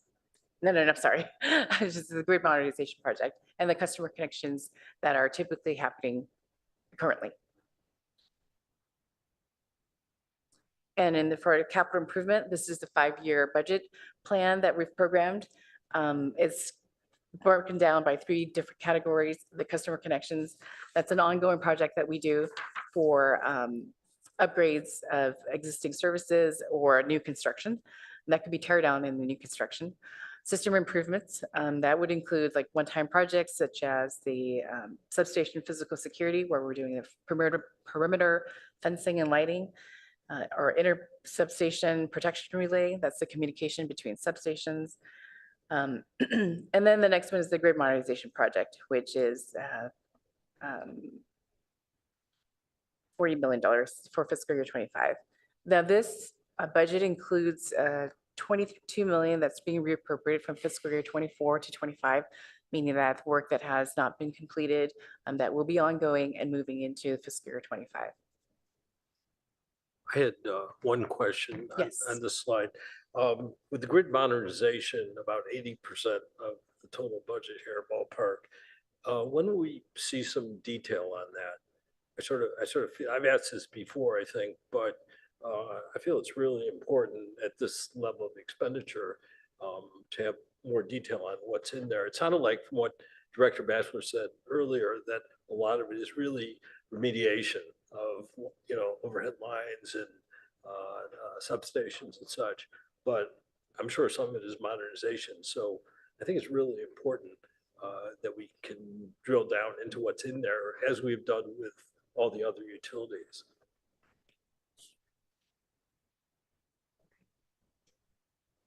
For example, we have very detailed plans for fiber, fiber to the curb, for the wastewater. We have line by line what the capital expenditures are and so on. I think this arguably is the most dynamic of all the utilities. And so knowing what we're planning seems really important, especially at 300 million price tag. Yeah, so for the pilot project, we are using our existing vendors to get for the pilot project, for the grid mod. We are trying to leverage our existing vendors that we have contracts with. But after this pilot, we are going to be issuing a formal IFB or informal, what is it called? What's IFB? Invitation for bid for a construction project. So that will list all the line items and all the costs that we'll be getting from the vendors or suppliers. So we'll have more detail when we issue out that larger project. That's the details you're seeking for. Is the document in this electric fund CIP 9946 document, it references electrification study. Is that relevant and available? I'm not sure what project that is. So I think that that goes back to the conversations we've had in the past. That study basically talks about actually looking at what needs to be replaced, what Okay. size transformers are we going to be using, what size wire we're going to need. I mean, it gets down to into the weeds of what needs to be done. Does it break out that anything from any kind of resiliency portion to it? No, it does not. It looks at just the hardware portion, all the poles, all the wire, transformers have to be upgraded. In the underground area, we're going to have to bring the underground transformers up to pad mounts. But that's what the study basically talks about. Okay. So microgrids, if we're looking for microgrids, where we're going to place microgrids, that's going to come afterwards. That's going to be in that last phase that we'll be able to then look at, where does it make the most sense and what are we going to do? We have been thinking around the idea that right now we have one transmission substation, which is where PG&E comes in with the 115 and then goes out with the 60, and we have 8 different substations. We're thinking about eliminating a substation because of this conversion that we've been talking about going from 4 to 12. We're thinking maybe we would do a pilot and looking at actually putting storage in that substation area 100% and tie it to Colorado. But again, that's part of that last phase portion. We need to build the infrastructure basically first. Right. I think that's my concern is it feels like the analysis has the sort of thing we're just talking about needs to come before making the big financial commitments. Well, I think the thing is the biggest financial commitments is exactly the presentations that the last one I made was, it's about the cost of building the hardware. It's the poles, it's the wires, it's, the transformer sizes and what we're paying for transformers. That's where these costs are coming in, and the labor costs. That's where these large dollar amounts is actually coming from. Because almost all the secondary has to be replaced. And so some of the feeder has to be replaced coming out of some of the substations. There has to be some upgrades to the substations, as Anna just mentioned, around, simple things as breakers.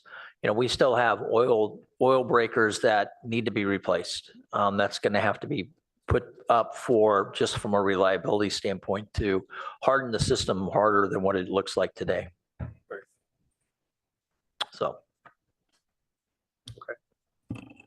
I had a couple questions on the electric, both the CIP and the operating, just like how to look at these, right? So when I see and I think last year we talked about this as well, and is when you see expenses exceeding revenues by $11 million, how should we think of that? And I think last year the comment was, well, we want to mock up the expenses conservatively, and then we never come in as high as we projected. I believe that's what we said last year. But when I see we're expecting, we're creating our budget when we're $11 million short, basically, expenses minus revenue. I know on the other utilities, it can be reversed, but not to the degree of $11 million. So there's that I'd be interested in knowing. And then on the source of funds versus use of funds on the CIP budget, the source of funds for the electric was 149 million and the use of funds was 307 million. And I think the answer there is debt. We're going to raise money that's not, and that's over 5 years. Sorry, I added up. That's over the 5-year period. So can you just talk about how to, as we're advising you, I would never look at a budget and be like, oh, well, we're expecting to lose $11 million this year. That doesn't seem very prudent. So can you talk a little bit about how to Yeah, I can speak about this one. interpret? For the electric fund at least, we didn't fully budget for the bond financing. I think we only estimated like 15 or 25 million when we're expecting really closer to 50. I think we're trying to get that IFB out first to get the cost estimate before we put that number in. So we'll be doing a mid-year or later adjustment on the revenue side to account for that remaining bond finance. I think we did kind of Oh, I shortchange see. ourselves on that area. Okay, so the bond financing will flow into the revenue side. Right. Got it. Okay.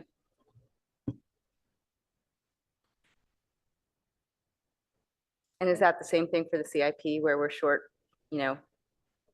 over 5 years? It's like 149 million is the source of funds, the use of funds is 307 million, and the difference between that will be in bond funding? Yes, that's right. Okay, thanks. And then this next slide, it's the grid modernization project that Commissioner Metz was asking about. This is a higher level timeline of what we're doing. And Dean had also explained earlier too, that we'll do the overhead sections first, then the substations, and then the underground. Of course, this is preliminary. As we complete our pilot, we should have more information, and we'll bring that forth to the UAC for review and comments as well, recommendations. And just also, in previous years, we've had existing projects listed here, these conversion projects. They rebuild underground districts, and then the underground districts 42 and 43. They're going to be rolling into the underground district. They're going to be rolling into the grid modernization project, and so we'll be keeping these areas updated through the grid modernization project. We just felt that administratively it'll be easier for us to maintain. And then any other questions for this fund for electric? Okay.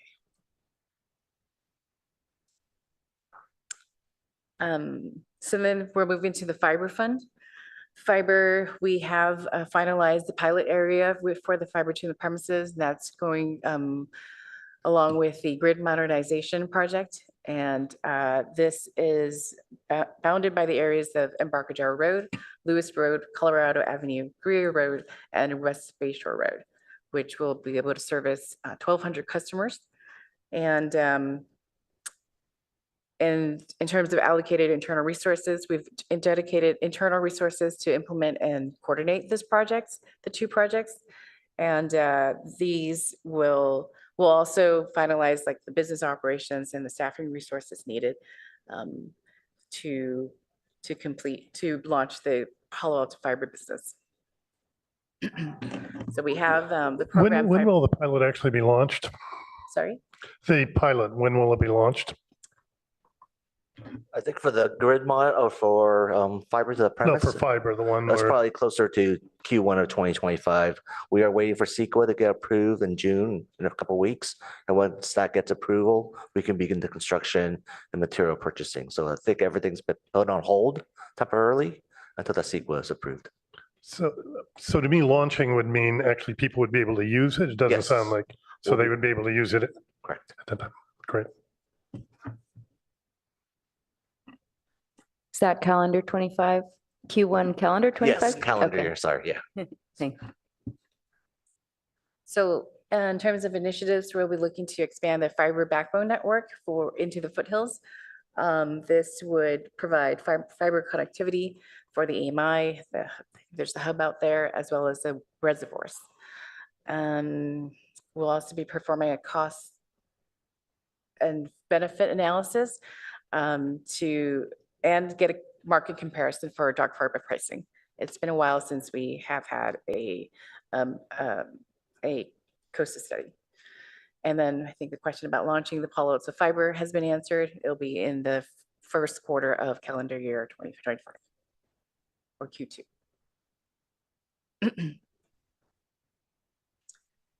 In terms of revenue, it's going to remain pretty flat. We do have a 2.6 CPI increase for dark fiber licensing. That's on the existing contracts who are on the EDF2 rate but there's only a handful of customers, I mean, like just a handful of customers. And that increase is about 30,000, I think, or less than 30,000 in terms of revenue. But we do have some return on investments that are increasing, but that is also offset by some contracts that were terminated or not renewed in dark fiber. And in expenses, there is a $3.8 million decrease over fiscal year 24. And that is largely due to the CIP that is being reappropriated from fiscal year 24 to 25. So there's no new funding that's being added in fiscal year 25, basically. So there's no new proposals for fiber other than what we've already had, which is in the next slide, that's the fiber backbone expansion and the fiber to the premises.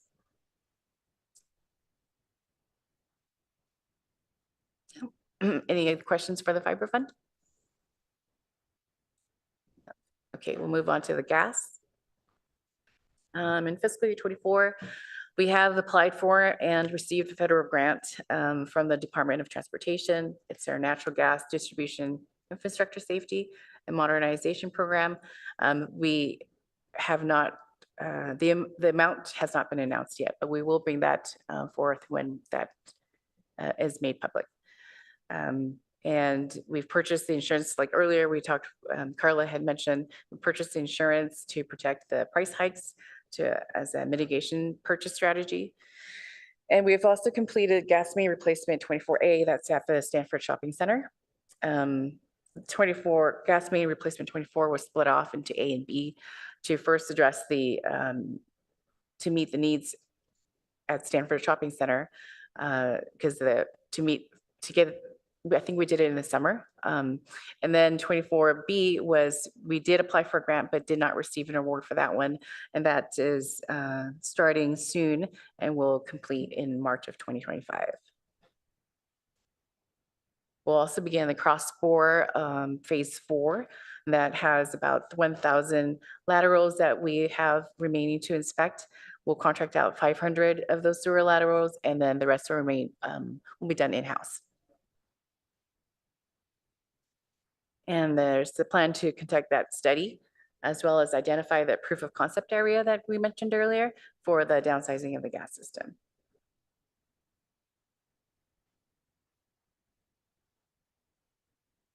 And then we have for the budget gas fund, there's a increase of 3.4 million. And mainly that's in net sales, and that's the rate increase that's being proposed and some return on investments. And then in expenses, there's a decrease of 7.5 million. And that's mainly the capital improvement project because we're looking at the increase from 25 over 24.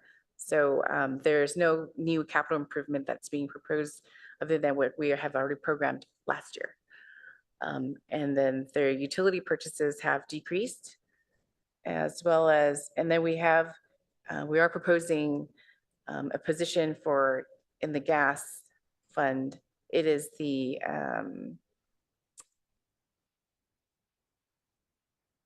it's in this, actually we'll have it in the last slide at the end or towards the end, but it's the project coordinator for the customer service group as well. Yeah, the project coordinator for the, I think we have, yes, sorry. And then in capital improvement, we have these three categories: the customer connections, the main replacements, and the system improvements. We are reappropriating 500,000 of fiscal year 24 funds into fiscal year 25. There is the gas main replacement 25 budget that we will be also reappropriating at the end of the year to 25. That is confusing. And in this 5-year program or 5-year budget, we've programmed construction for just main replacements 24, 25, and the design of 26. And the areas are noted in the project pages.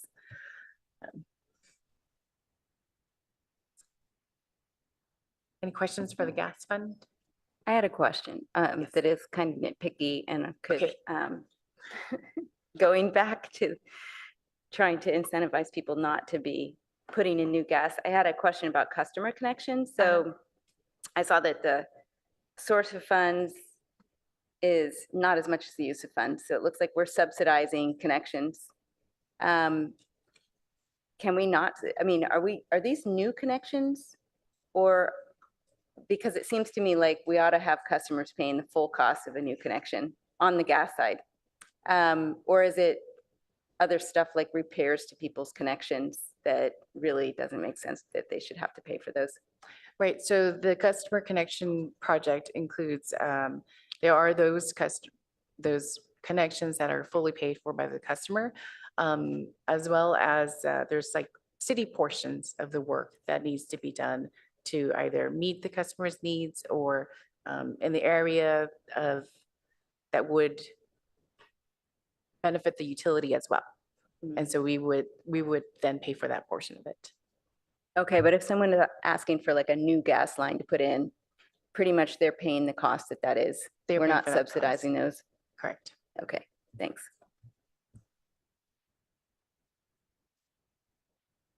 Okay, and then moving on to the wastewater fund.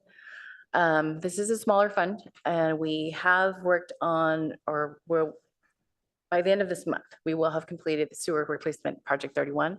This is over where at El Camino, where we had to move forward with the project because to collaborate with Caltrans and the County of Santa Clara to start their paving projects.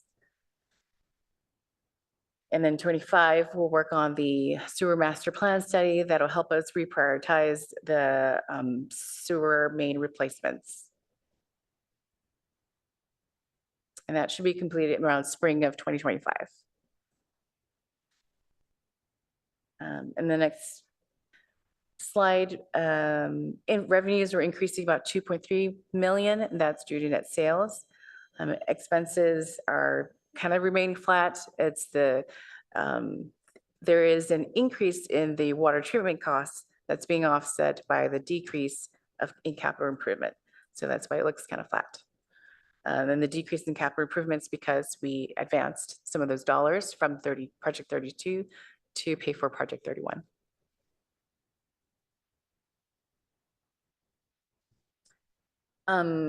In the 5-year capital improvement program, we have projects 32 and 33, as well as the design of 34. And we'll start the 5-mile replacement that we had spoken to UAC about in fiscal year 28. And that's where we'll see the increase in faster pace of replacements. Any questions in the?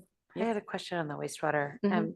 I was just curious about the sewer master plan study and the objectives for that, specifically around how we're thinking about changes in the magnitude of precipitation that are forthcoming and whether that's tying in at all to some resiliency work that the city might be doing and flooding more broadly. I'm not very familiar with what the goals are or scope is, other than we're looking at flow analysis of the system, as well as recalibrating the sewer system hydraulic model. But maybe Dean might have more information about that. Yeah, we are looking at that when we're working with Public Works in the flooding areas.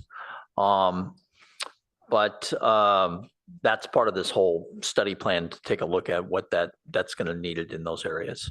Okay. Are there, just to maybe ask a bit more about like the scope of that analysis, is it just building out a full hydraulic model for the city? Yes. Okay. And then Yes. that would help us prioritize which ones we upgrade going forward. That's correct. Yes. And when was the last time we built out a full hydraulic model of the sewer network in the city? Do we have one at all? Or we're just updating it, or this is the first time? No, we've actually had one, and we updated about every 3 to 4 years. Okay. 4 years, right? No, not 20 years ago. I haven't been here that long and I know I've updated it. Javad used to put it, yeah, well, man, maybe, I don't know. I thought it was about every 4 or 5 years that we look at it, 3 to 5. So 17? Yeah, It's okay. but yes, we do look at it periodically. How's that?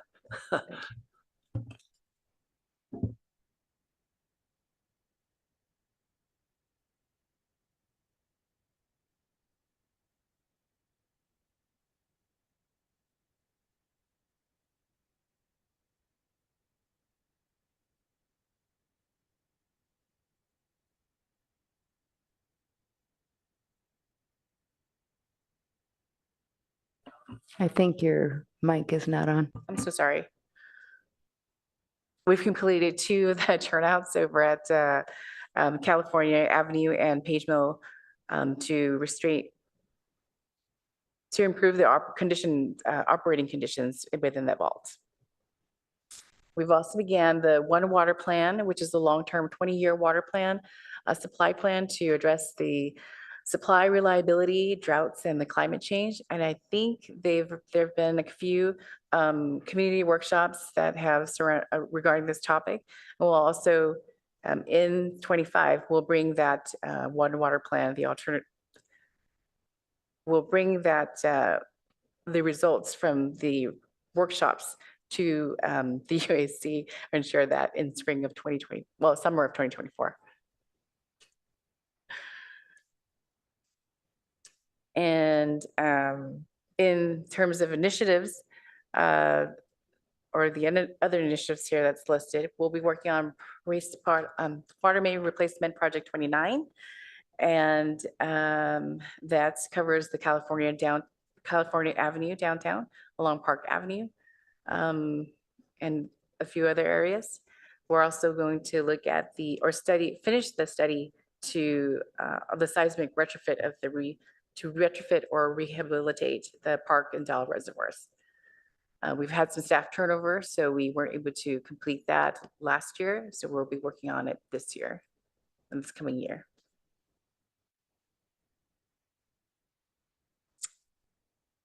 Okay. And the water budget revenues are increasing by 2.9 million, and that's mainly due to the net sales of the proposed rate increases and some return on investments. And then there's a decrease in expenses of 18.6 million over fiscal year 24. And that's largely due to capital improvement. We're funding less in capital improvement for this year. And so like the tank reservoir that we weren't able to work on this year, the funds are going to be reappropriated to the future year in 27 and 28. And this is also a non-water main replacement year for 25, construction. So we won't be, there's no additional funding that's being programmed for fiscal year 25. If that makes sense. We are also adding 2 positions for the cross connection program, and that is to prevent those are backflow devices to prevent sewer water from going into the potable water system. There is some regulations or regulatory rules that are coming that requires us to dedicate somebody to monitor that program, and that includes sending out notices, making sure those devices are certified. We are also looking at revenue offset for that. Right now, our first customer would be probably Public Works. They have about, I think it was 3,000 backflow devices in the city, and they currently contract that out. So we'll be looking at certifying those devices for them. And then possibly looking at creating a new fee for other customers that have these backflow devices as well. So I could just ask you a question. So I actually have one of those backflow devices on something in Palo Alto. So the way it typically works, I get a notice from the city. I'm sorry? I get a notice from the city that says it's your time for your annual backflow, right? Mhm. They send me a list of people that check it. I send it in to one of those people that check it, usually by email. they come out and do it, it's like $50, right? Pay them online and it's done. It's not that difficult. So you're not suggesting like that the city would do this, because I'm sure the city cost would be twice what they charge me to do it. So I think I'd be unhappy with the notion of the city being the one to now take on that role. So I'm assuming that's not what we're doing. I just wanted to. So you're one of the 80% of people, of the customers that actually have a backflow that actually go ahead and they actually do that. There's 20% that we have had nothing but problems with, that they're over and over and over again. We've gone to legal about options about shutting water off because they don't meet the criteria. And so we are out of compliance as a utility from the state standpoint because of those 20%. And so the idea is, yes, that we are looking at charging $50 to $60 to actually have a score actually go around and actually certify those from now on and have a charge. Because we can't leave it the way it is. It's been too many years that we've been out of compliance for the last 4 or 5 years now on this. And we don't have any control. And legal tells us that we don't have the right to go back out there and shut the water off. So, but what, if you certify and you find that it's not in control, what difference is that as if? So our thought is that at that point, we will have parts with us that we can actually go ahead and fix the backflow at that period of time. And if the backflow is not functional at that point, then we would have to shut service off. But that's during the testing period. So you would test it and fix it yourself? Yes. And so and if it's in compliance, you just go out and test it because people aren't testing it. So that's what you do. Right. So you get a tag that gets put onto a yearly tag that's probably on your backflow device that says it's good for, 24. It's done on a yearly basis. And we are going to pick up the city's backflow devices, as Anna said, this year. So it'll be. Does the city have to do it or can the city contract it out? Because if the city does it, I don't believe for a second it won't be. I mean, I don't see how you could do it at the labor rates the city pays and all the benefits. So yes, city does pay for those costs and their city facilities. And you do it for $50, $60 still? Yes. Okay. Yeah, we would do the city from that standpoint, and then we would only charge that $50, $60, back to the city at that point. I'll just say, I think there's definitely efficiencies and economies of scale in operating this at the city, because the list you get is like 200 people long. It is, it's 200 people And long. someone's coming from San Jose to like do a single one. I certainly, like, I think your compliance, you're solving a non-compliance problem. Now, I think only like 20 to 25% of connections in the city have a backflow. So, right. So when I first started this program, when I first came here, the program was just starting because the state was looking at it. Yeah. And so when the operational team came to me and talked to me about this, I said, we only got like 2,000 of these sitting out here and then if you're going to pick up these extra ones from Public Works, what are we really talking about? It doesn't seem like it's going to be cost effective. So they informed me that since I've been there to now, that there's actually 7,800 of backflow devices in the city. So there was only a small amount when I first started, and like I said, there's 7,800 now. And then with the add-on with the city facilities, it's going to be close to 10. And so we'll have to look at. So in the positive, as like an owner of one of those backflows, I won't have to think about it anymore. I won't have to take any actions. You guys will just come, you'll do the inspection, and then you'll put it on my utility bill or something like that, right? I mean, that's the idea. So there's actually a benefit that we'll be giving, and then I won't have to deal with it. Right. So we would send you a notice saying that, we're going to be out. It's time for your inspection, because we do get the inspection reports. So the plumber that you hired, they send us the certification that yours has been checked. We put in the date, it's good to go. So we know when everybody's is due at different times. All right.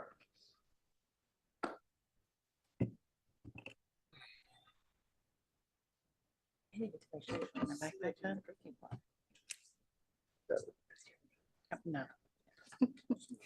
Okay, now we move on to the position changes. So currently in this fiscal year, we're authorized for 258 positions. In the coming year, it'll be 267 positions. That's adding 9 new positions that we talked about earlier. There's a cross connection program. There's two positions there. The grid modernization, we're adding 6 positions. And for customer support, it's a project coordinator. This project coordinator is going to be dedicated to helping with the technical implementations that we do with all the various platforms, with WaterSmart, the customer portal, changes to the customer service program, and what else? I think we have the bill print that's coming. So there's quite a few programs that we need someone dedicated to facilitate those and as well as maintain those programs. And then in terms of reclass, we're looking to reclass the water transmission system operators to utility installer repair. And this will give us flexibility in terms of staffing, staff assignments, because then they'll have a broader skill set, and then as well as career opportunities. And this is sort of also a retention strategy. Any questions regarding the position changes?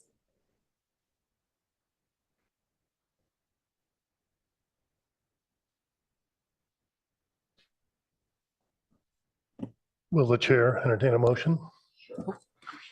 I recommend that we approve the FY 2025 utilities operating budget, and as well as the FY 2025 utilities capital budget. Do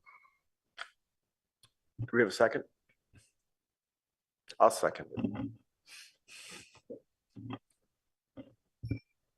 Do you have discussion? You want? Nope. Okay. You want to call the roll? Commissioner Forcell. I approve. Commissioner Croft, Yes. Commissioner Metz, Yes. Chair Scharf. Yes. Oh, of course. Vice Chair Mater. Yes. Commissioner Phillips. All right. Motion carries 6-0. All right. All right. What? Commit passes. Now we're on to commission comments and reports. Thank you. Any commissioner have any comments? Councilmember Lowing. I just wanted to report that the utilities proposals that you looked at before in terms of their rates, as the Director Batchelor indicated, were very well received by the Finance Committee, and only that one minor change was made. So everything else besides that, as you sent it out, was approved. And that's how it's going to be in the budget for council to look at. And the second thing I just want to report on is that last night, we finally interviewed candidates for Utilities Advisory Commission, with one exception, who was out of town. So we can't vote on that person until we meet with him Monday night. But then we're done, and then we'll be finalizing those decisions. So those are my 2 items to report. Great. Vice Chair. This maybe is the wrong place, but I just wanted to raise again the citizen comment last meeting about the individual connections to the ADUs. And so sort of a question to you, just around like, what's the appropriate way for us to think about addressing that and or bringing that onto the agenda in future meetings?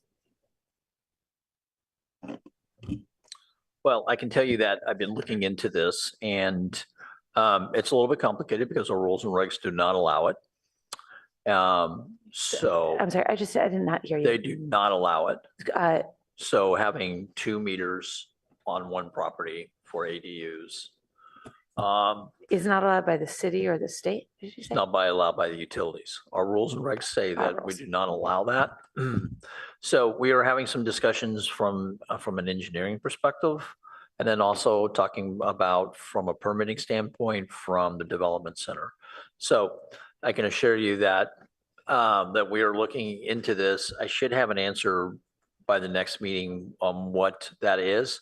I can make it in my statement, or I can write up a short report then at that point to let you know, and then also include the rules and regs to show you that where this is actually being found at. So. But the rules could be changed by council. Rules can be changed. Yes, we can bring the rules. So we could to recommend to you. council that they Yep. change the rule. Yes, And staff could weigh in about why this is a bad idea or a good idea or, right, you know, exactly. Yes. I think that's what we're looking for. Okay. If I'm wrong. No, that's perfect. Thank you so much. Anyone else? All right, seeing no further comments, questions, I think we're then adjourned, right? I didn't miss anything. Future topics, right, I did have a future topic calendar. I thought that was future topics. Any other future topics besides the ADU matter? Yeah, one of the topics I've raised, it's on there somehow is, and I'm sorry, I don't have it in front of me, business electricity segmentation or something along that line. That's not quite what I was looking for. What I was hoping for is some indication of just the strategy, all the strategies that we have that apply to electric power service to business, not just the segmentation of the businesses. It seems to me, and I'd love my fellow commissioners, we spend a lot of time on residential, which is 20% of the load approximately, and very little time on business. I feel I have a pretty good grip, maybe mistakenly, on what's going on, the programs that are being used in residential. I feel I have very little grip on the 80% that's business. So this could be an informational session. I don't know that there's any decisions, but I would certainly appreciate it and urge that we move it from, you know, the topic of tomorrow and always will be to actually schedule it at some point. But with that broader scope, I'm not just looking for segmentation. And I was also curious for August, we have long-term gas hedging policy. Has that effectively been covered by our in-depth discussion today, or is that some other topic? That's council. Oh, that's council. Yeah, it's on the council side. All right. Great, I just thank have you. one suggestion, which I don't think we've addressed, is electrification strategy in view of, you know, the court cases and so on that have gone on.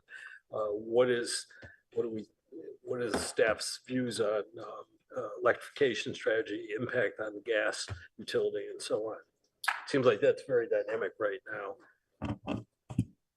now. So I think the thing is that, when do you know when the reach code's going? Reach code's going before so there is going to be a strategy that is coming from the utilities and the development center on looking at changing the reach code. Okay. And then look at what they call Model 1, where some cities like San Jose, St. Louis Obispo,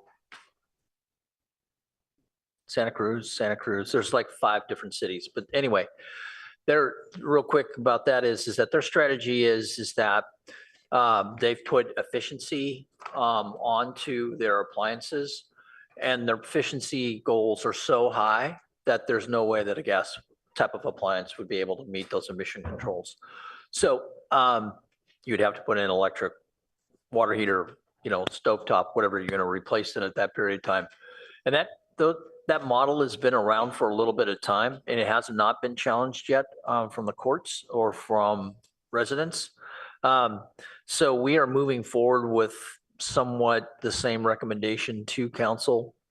My plan was, once that is approved by council, because it was a council direction to come back, was then to turn that into an informational report, or we can have a discussion if you feel more comfortable that you would, to talk about what's really in this one meeting or this one program modeling that will address what's going forward as we look at increasing the efficiency and putting in more electric. It does not have anything in there that says we cannot put in a gas line. But if the customers are going to build a home, if they were going to, or tear down a home and have to rebuild it 100%, they would have to meet those standards. And at that point, there would be no gas meter put in or gas line put in. So at least for me, I think it would be valuable to have Okay. a conversation on that. Sure. Because it seems like it affects major ways, both electric and Absolutely. gas utility. And what's plan B if, that doesn't work? Okay, I can bring it back. We can have a discussion then, as soon as the council then approves. Sorry, I don't remember the date when that's going. I think it's going in June, but I don't know which Monday it's going to go. That's the one margin, reach code. No, that is not, that is a different thing. Is it? Yeah, it is. Is it the one margin? Okay, one, no? Is it May? No, it can't be. June For council. Okay. So, once council approves, then what we can do is we can bring it back in July then and have a discussion. All right, with that, we're adjourned.